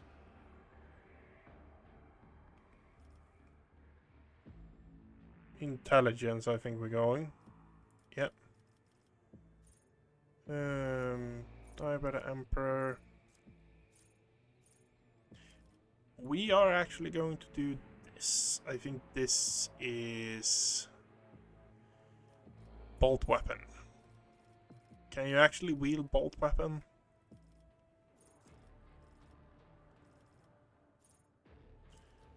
Fellowship, okay. Chain weapon, bolt weapon proficiency. There we have it. Because we are going to do this. Are we though? Are we though? That persuasion is really high. It's good to have options. One step at a My time. thought was to Amidst the equip madness. Jay with compared to naval service.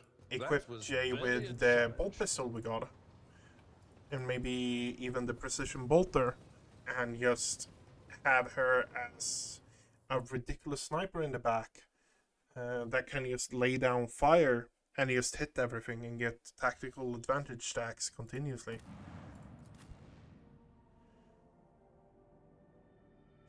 Henrik was with us in the beginning. We're keeping him. So, yeah.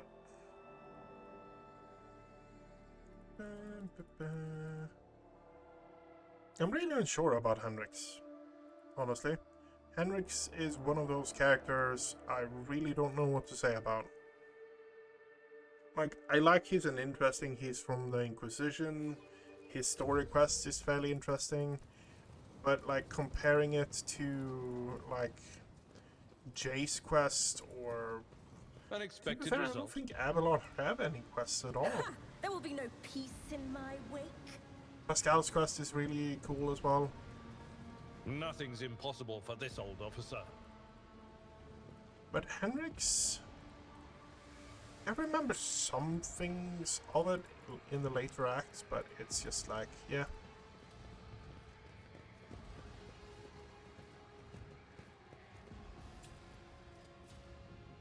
I better myself through my service.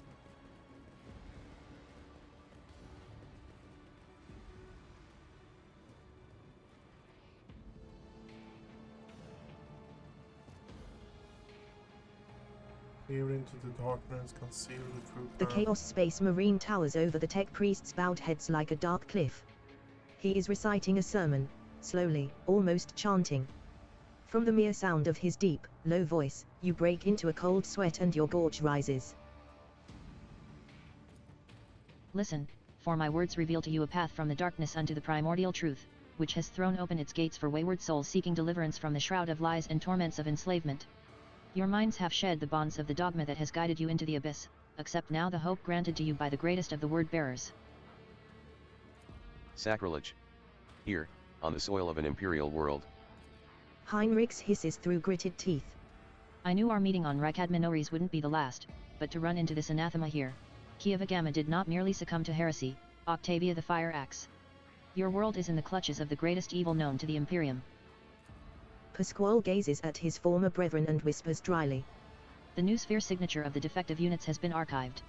In accordance with the sacred commandments, I will tolerate no heresy and hereby sentence you to categorical disposal without redemption.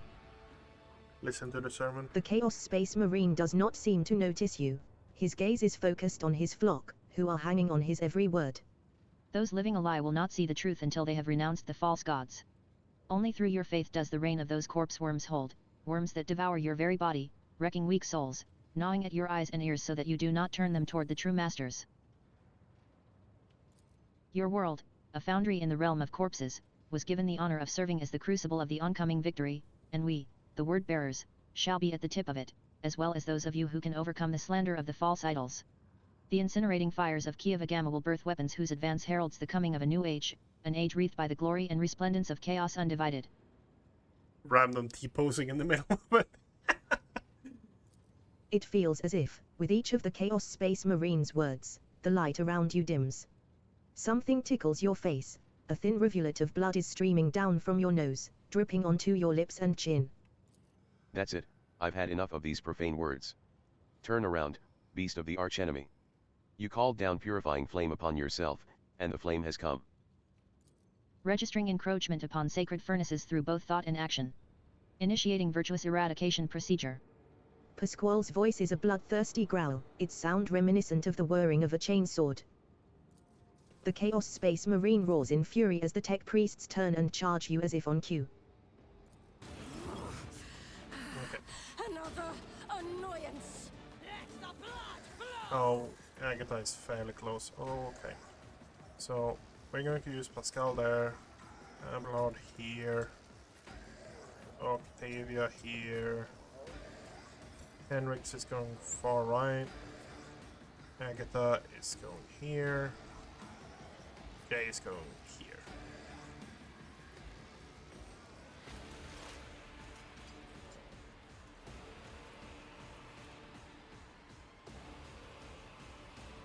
Okay. Boost us first. And then we are going to reduce damage on you. Like that.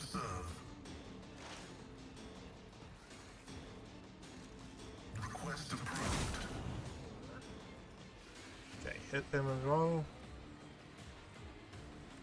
Decrease the cog, just dodge and parry. Okay. You're bleeding, you're bleeding. That's actually good.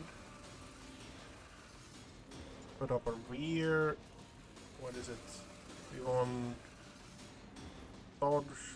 We want a rear here. Running binaric override. Guided by faith. Really?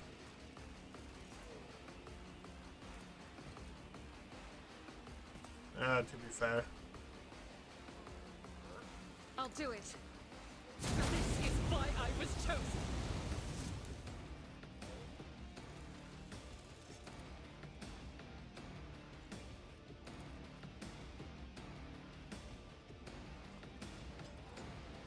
As the Emperor commands, I...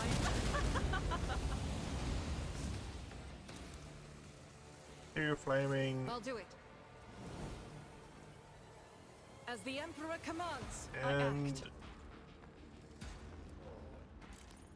are we going? Doubt is for the weak. Yep, we're going to do this. This is why none can escape the Emperor's judgment.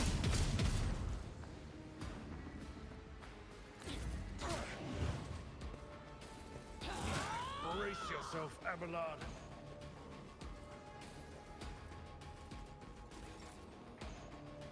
Okay. It will be done.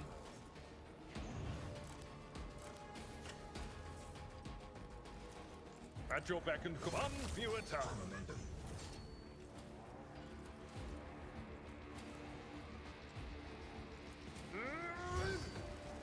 I'm not interested.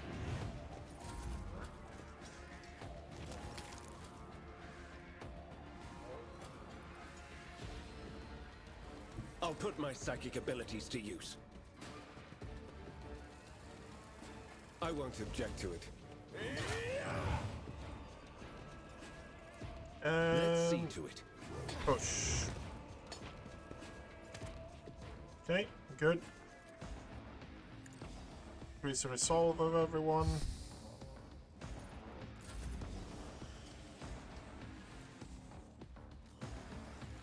Okay.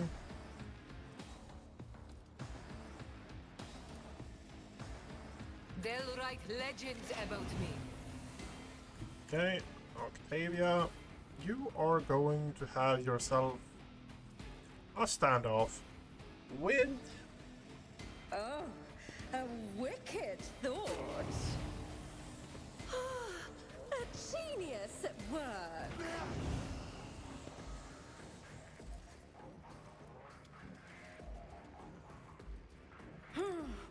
Let's see.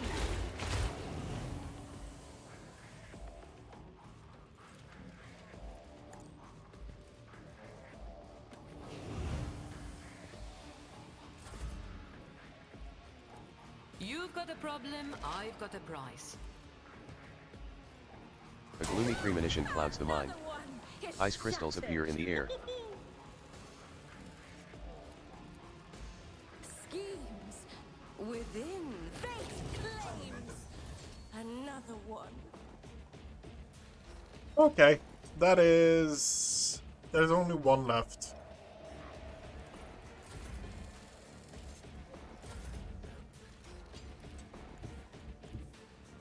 Step by step, I lead.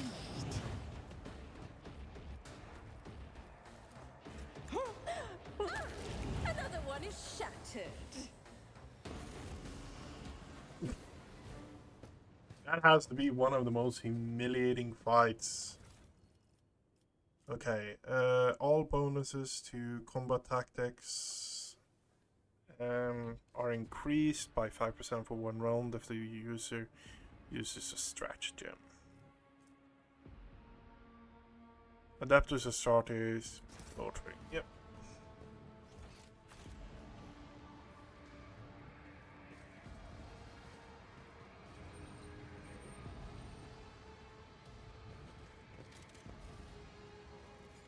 How intriguing.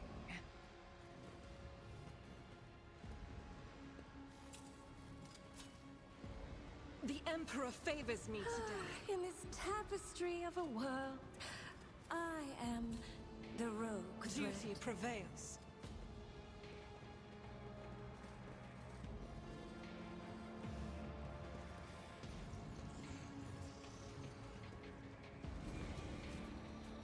Upon noticing you, Cubis Delphim straightens. You hear the clanging and groaning of metal as if the pistons and bearings in the fabricator sensor's augmented body have fused together. Repellent scrapes and screeches punctuate his speech. You. The probability of navigating your way, of reaching the inner line, was negligible. The primordial truth guards me in my work, then why is it that this variable has yet to be eliminated? Because this... I should venture a guess, it's because I'm illustrious rogue trader von Venantius, conqueror of the Cronus Expanse, and you are the talking piece of refuse. How dare you insult me? Your insolence is an unexpected factor. No matter. The error will soon be rectified. Soon. You can still save yourself. I saw the construction line of the manufactorium. What mad machines are you creating here? Steel creations destined to serve the designs of truth. Did you see the elegance of their form? Their flawless ergonomics? And those are mere shells. True perfection fills them when they are instilled with the spark of life and granted purpose, to bring their wrath upon the heads of apostates. Once this army is assembled, but why waste words? You will see for yourself a modicum of the splendor that is in store for the Coronis Expanse. Hey, Octavia the Fire Axe, you sick of listening to the ramblings of this rusty cog yet? It's like he's stalling for, The fabricator sensor straightens his back and shoulders. You hear a mounting hum as if from some powerful turbines, followed by heavy footsteps and the grinding of metal against metal. The fabricator sensor lets out a binary trill. Witness the weapon designed to carry the glory of the true gods into the darkness of the Coronis Expanse. My shepherd has sent me one of his iron angels so that its very presence may instill faith and awe in the hearts of his flock. Accept the greatness of the primordial truth united with the might of the new Kiev Gamma, and perish.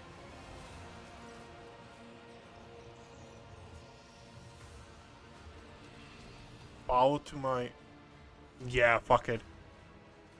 Dominate the metallic beast, spirit of the war, bow to my will and defend me. The words never escape your lips. The moment they touch your tongue, they scald the inside of your mouth and cause you to choke and cough. Nonetheless, the warp spirits heed your intention, and the air around you begins to pulsate with crimson flares. All the sounds in the manufactorum are momentarily silenced as the steel fiend secures you with an intense and baleful gaze, which then shifts to the fabricator sensor. Let us rise up to that storm.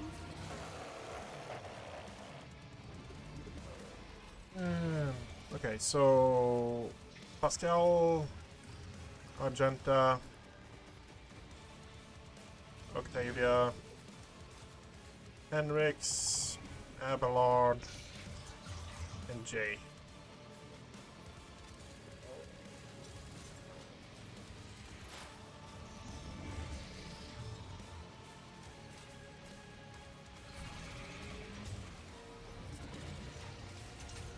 Let's start with boosting everyone.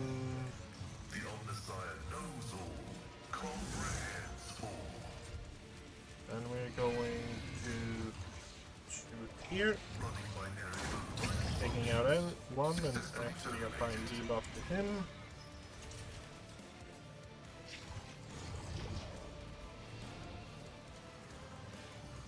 Front line here.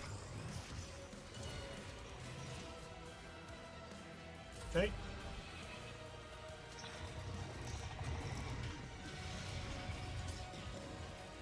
The enemies of the Emperor will be undone.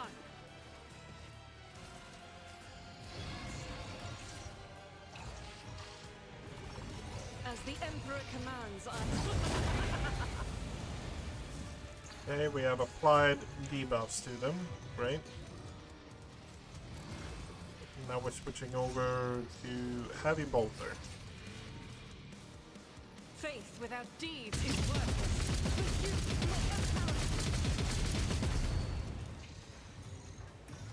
my Okay. I'll do it. Doubt is for the weak. How many... What is it that is stacking up on you?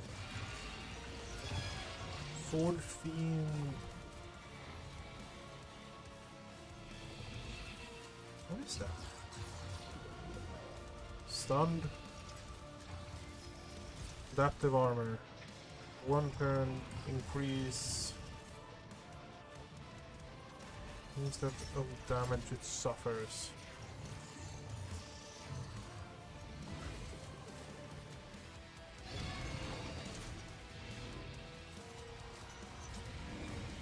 As the Emperor commands.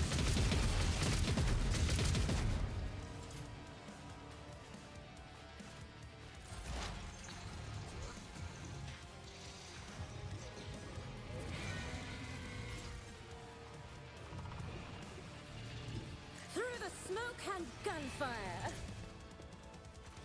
Okay, so we are picking that one. Genius at work. And then we are picking that one. A wicked.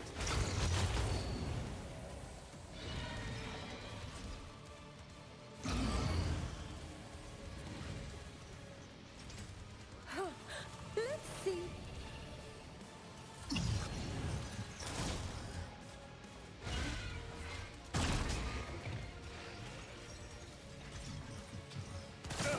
Just a minor setback. This battlefield air is good for my lungs. I can do that with the right incentive.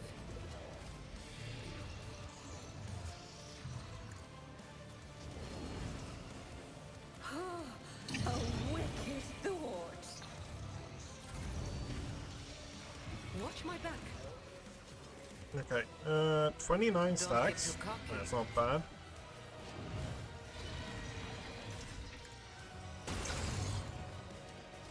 Are you getting adaptive armor again, or is it just the first round you're getting adaptive armor? Nope, you're still getting adaptive armor. Yeah, have some poison then as well.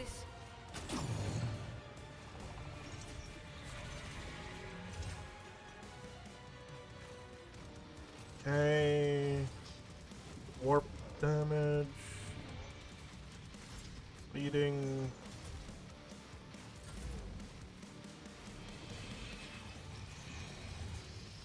It will be done.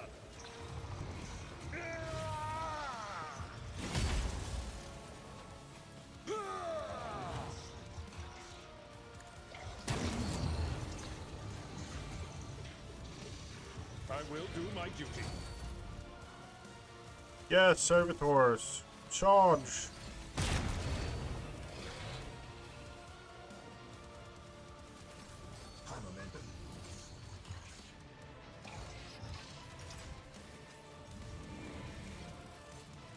I'll see our foes obliterated.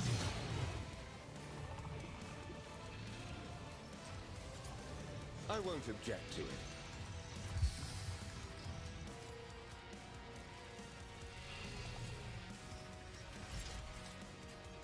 Get me a target. But of course, look, your reckoning is due. That is a nasty combo. Having one executioner constant, or a pyromancer constantly buffing the damage, and then having another one just wrecking house with it.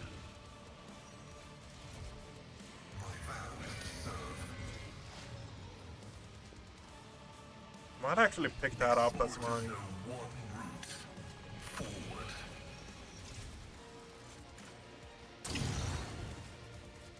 Pick that ultimate up, like as a secondary one. Cogitation failed.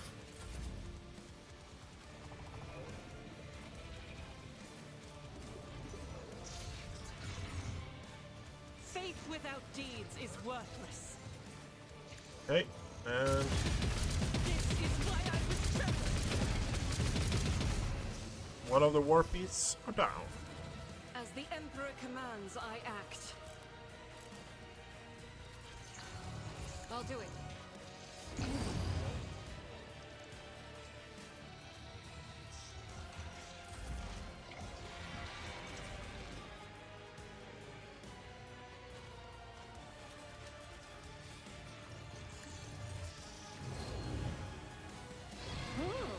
Let's see. 20 damage. Schemes within schemes. That's a lot of damage over time. It's 60 damage over time almost. You've got a problem? I've got a prize. A wicked thought. Goodbye. See, a predictable downfall. The steel behemoth standing before you twitches every so often. Its frame emanates tainted miasmas, as if its metal plates can barely hold the endless anathema contained within this fabricated cage. Sister Argenta readies her weapon. Let fall the archenemy's weapon that has turned on itself in a fit of madness. Pasquale, even paler than normal, is staring at the creature with a mixture of rage and disgust, his visor flashing blue and green. A few sparks fly out of the burnt circuitry beneath the monster's armor, as if Pasquale's anger is setting its insides on fire. Heinrichs raises a hand, and the temperature around him begins to plummet. What are we doing?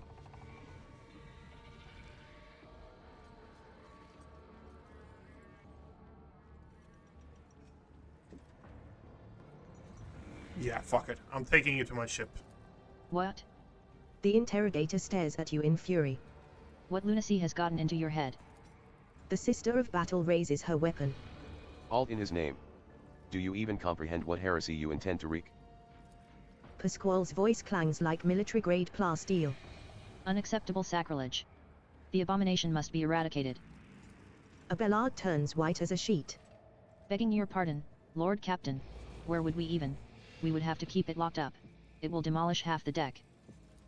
Shireen, your triumph over the archenemy's knaves must have obscured your mind, for what other explanation can I find for what I'm hearing? To bring a weapon of humanity's bane on board the ship of the Exalted Ones chosen? I mean... The beast turns its monstrous head from side to side as if trying to catch someone's scent.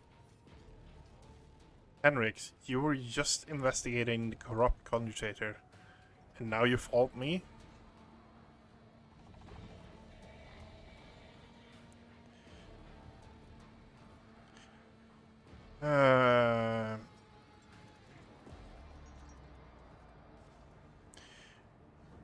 You were just investigating a corrupt cogitator, and now you are faulting me? Even rogue traders should not dabble in what we are dealing with now. His voice turns into a growl. You are putting every soul aboard your ship in grave peril. This is our chance to turn the creation of the chaos against the archenemy. Your words are tainted by the archenemy's lies, rogue traitor. Such promises of power are what pave the road to heresy and ruin. You will not lead me astray. Pascal, don't you want to see this creature? What this creature made of, and learn about any weaknesses we can use against it in fighting the heresy?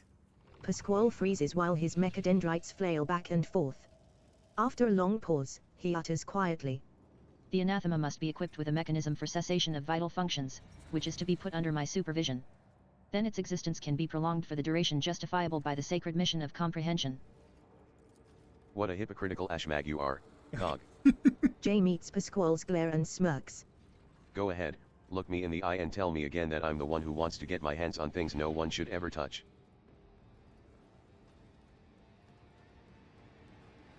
Abelard, rest assured, my new pet will give us little trouble. I'm confident that you will manage it perfectly well. The Seneschal lets out a strange, pained sound. Of course, Lord Captain. After all, my options are rather limited. No, fuck it. We're destroying it. I know it's against Heretical, but it feels so wrong doing this. Yeah, fuck it. The monstrosity does not fight back when buffeted by a hail of attacks. The steel tears and comes apart, the heat radiating from the construct's bowels instantly becomes unbearable, and then dissipates completely. At last, the empty shell crumbles to the floor with a thundering crash.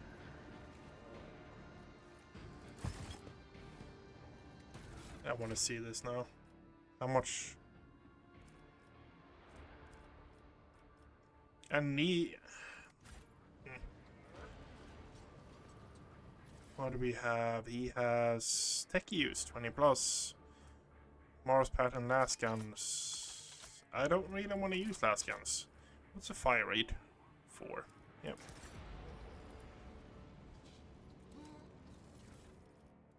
What lies beyond? Return to the void ship.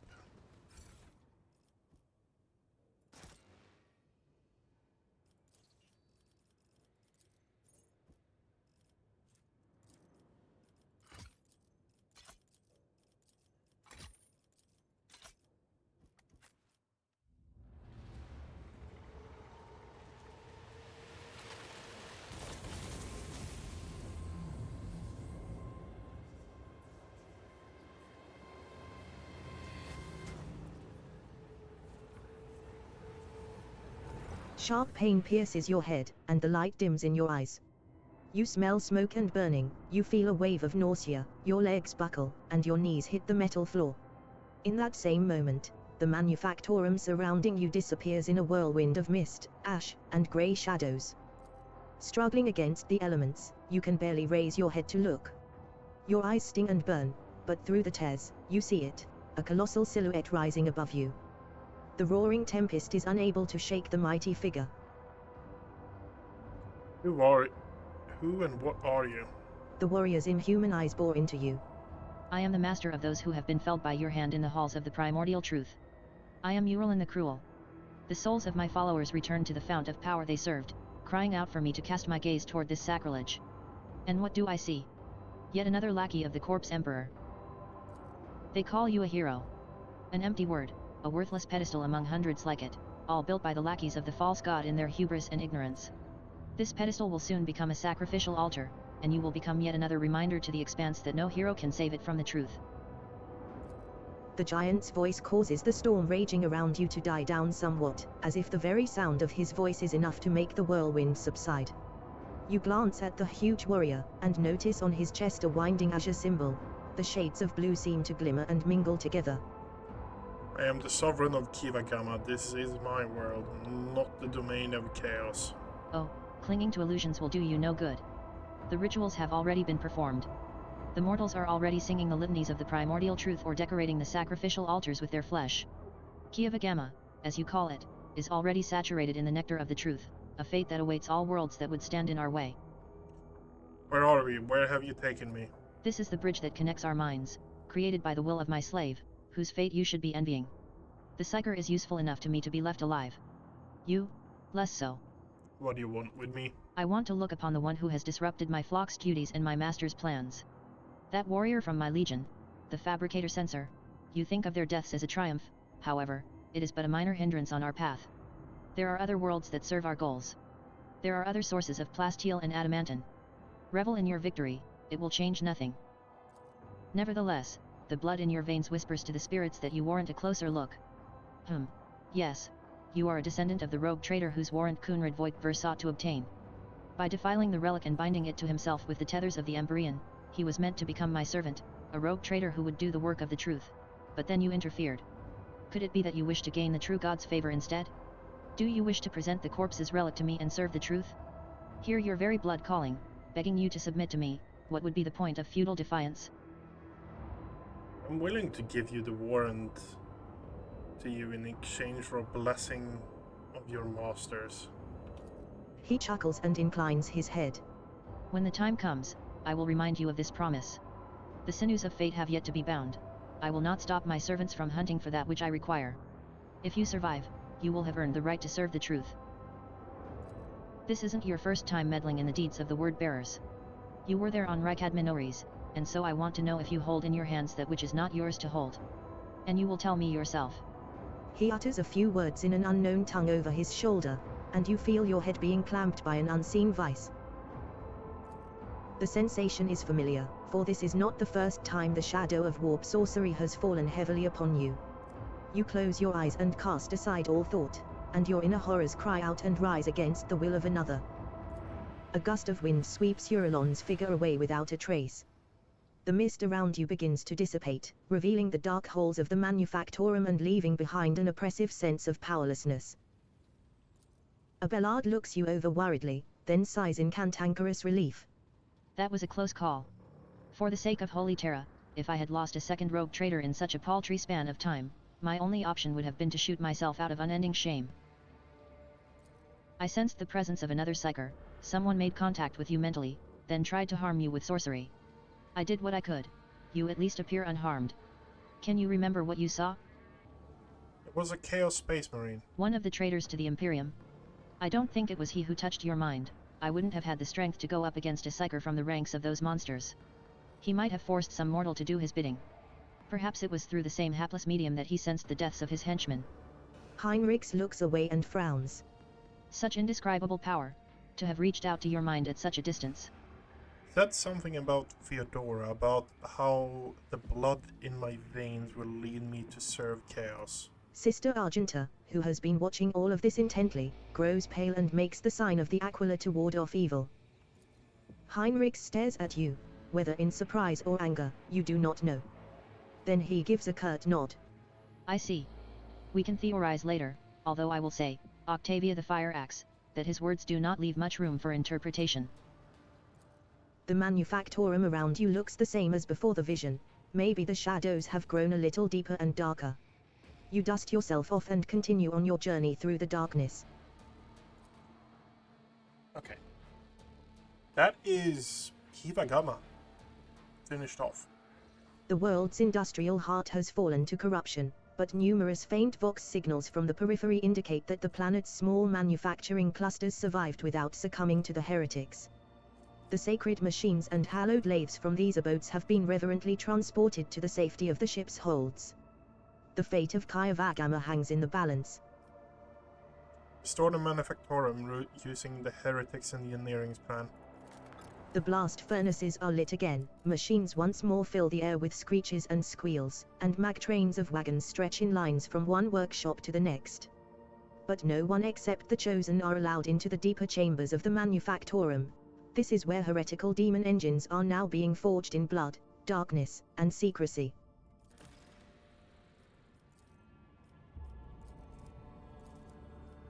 Okay, so we have a few options here. We have this. Curse boots. Whenever the wearer ends their turn, they deal 1 warp damage to a adjacent creature and to the wearer themselves. The wearer also deals additional 3 warp damage to enemies. Not a big fan of that one. Not a big fan of that one. This plasma is not better than the one he already has.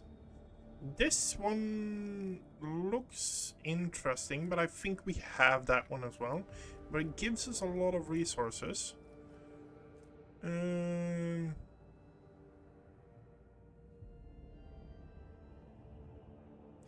think we're going with restoration, efficiency, and get the warp boots. Yep.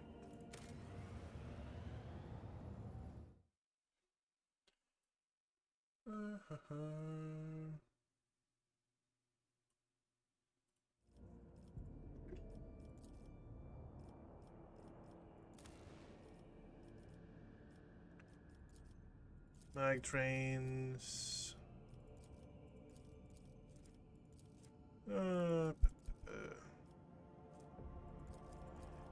Giants.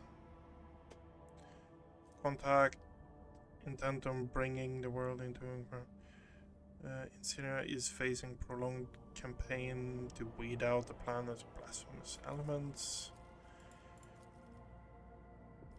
We can boost a lot of the reputations with Explorator here.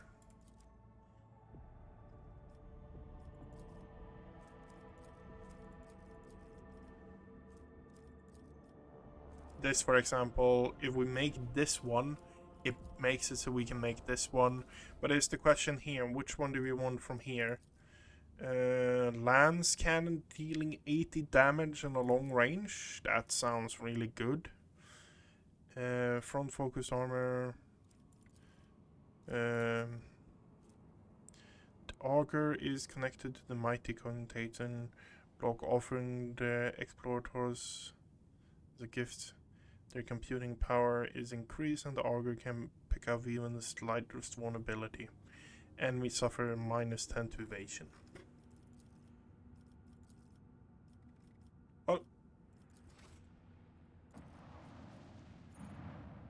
Manufactorum, Kiva Gamma.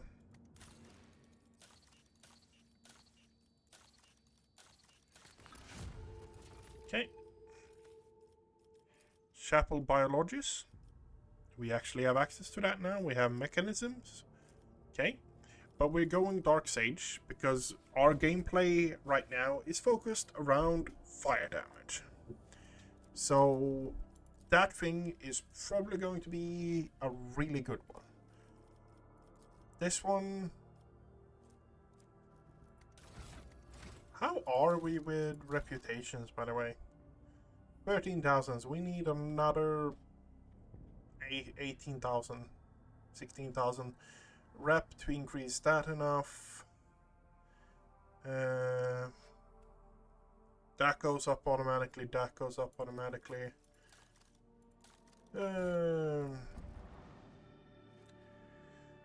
We are now at the point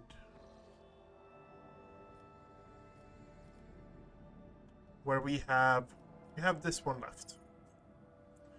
Other than that, everything is explored. So we are going to call it here for the evening.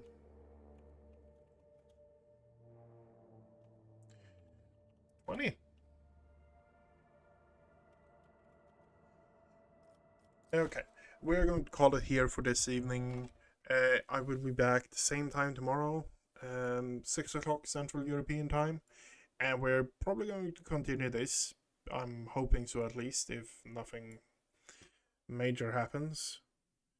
And yeah, that's going to be it. If you actually stuck around until the end, thank you. I want to wish you a good night.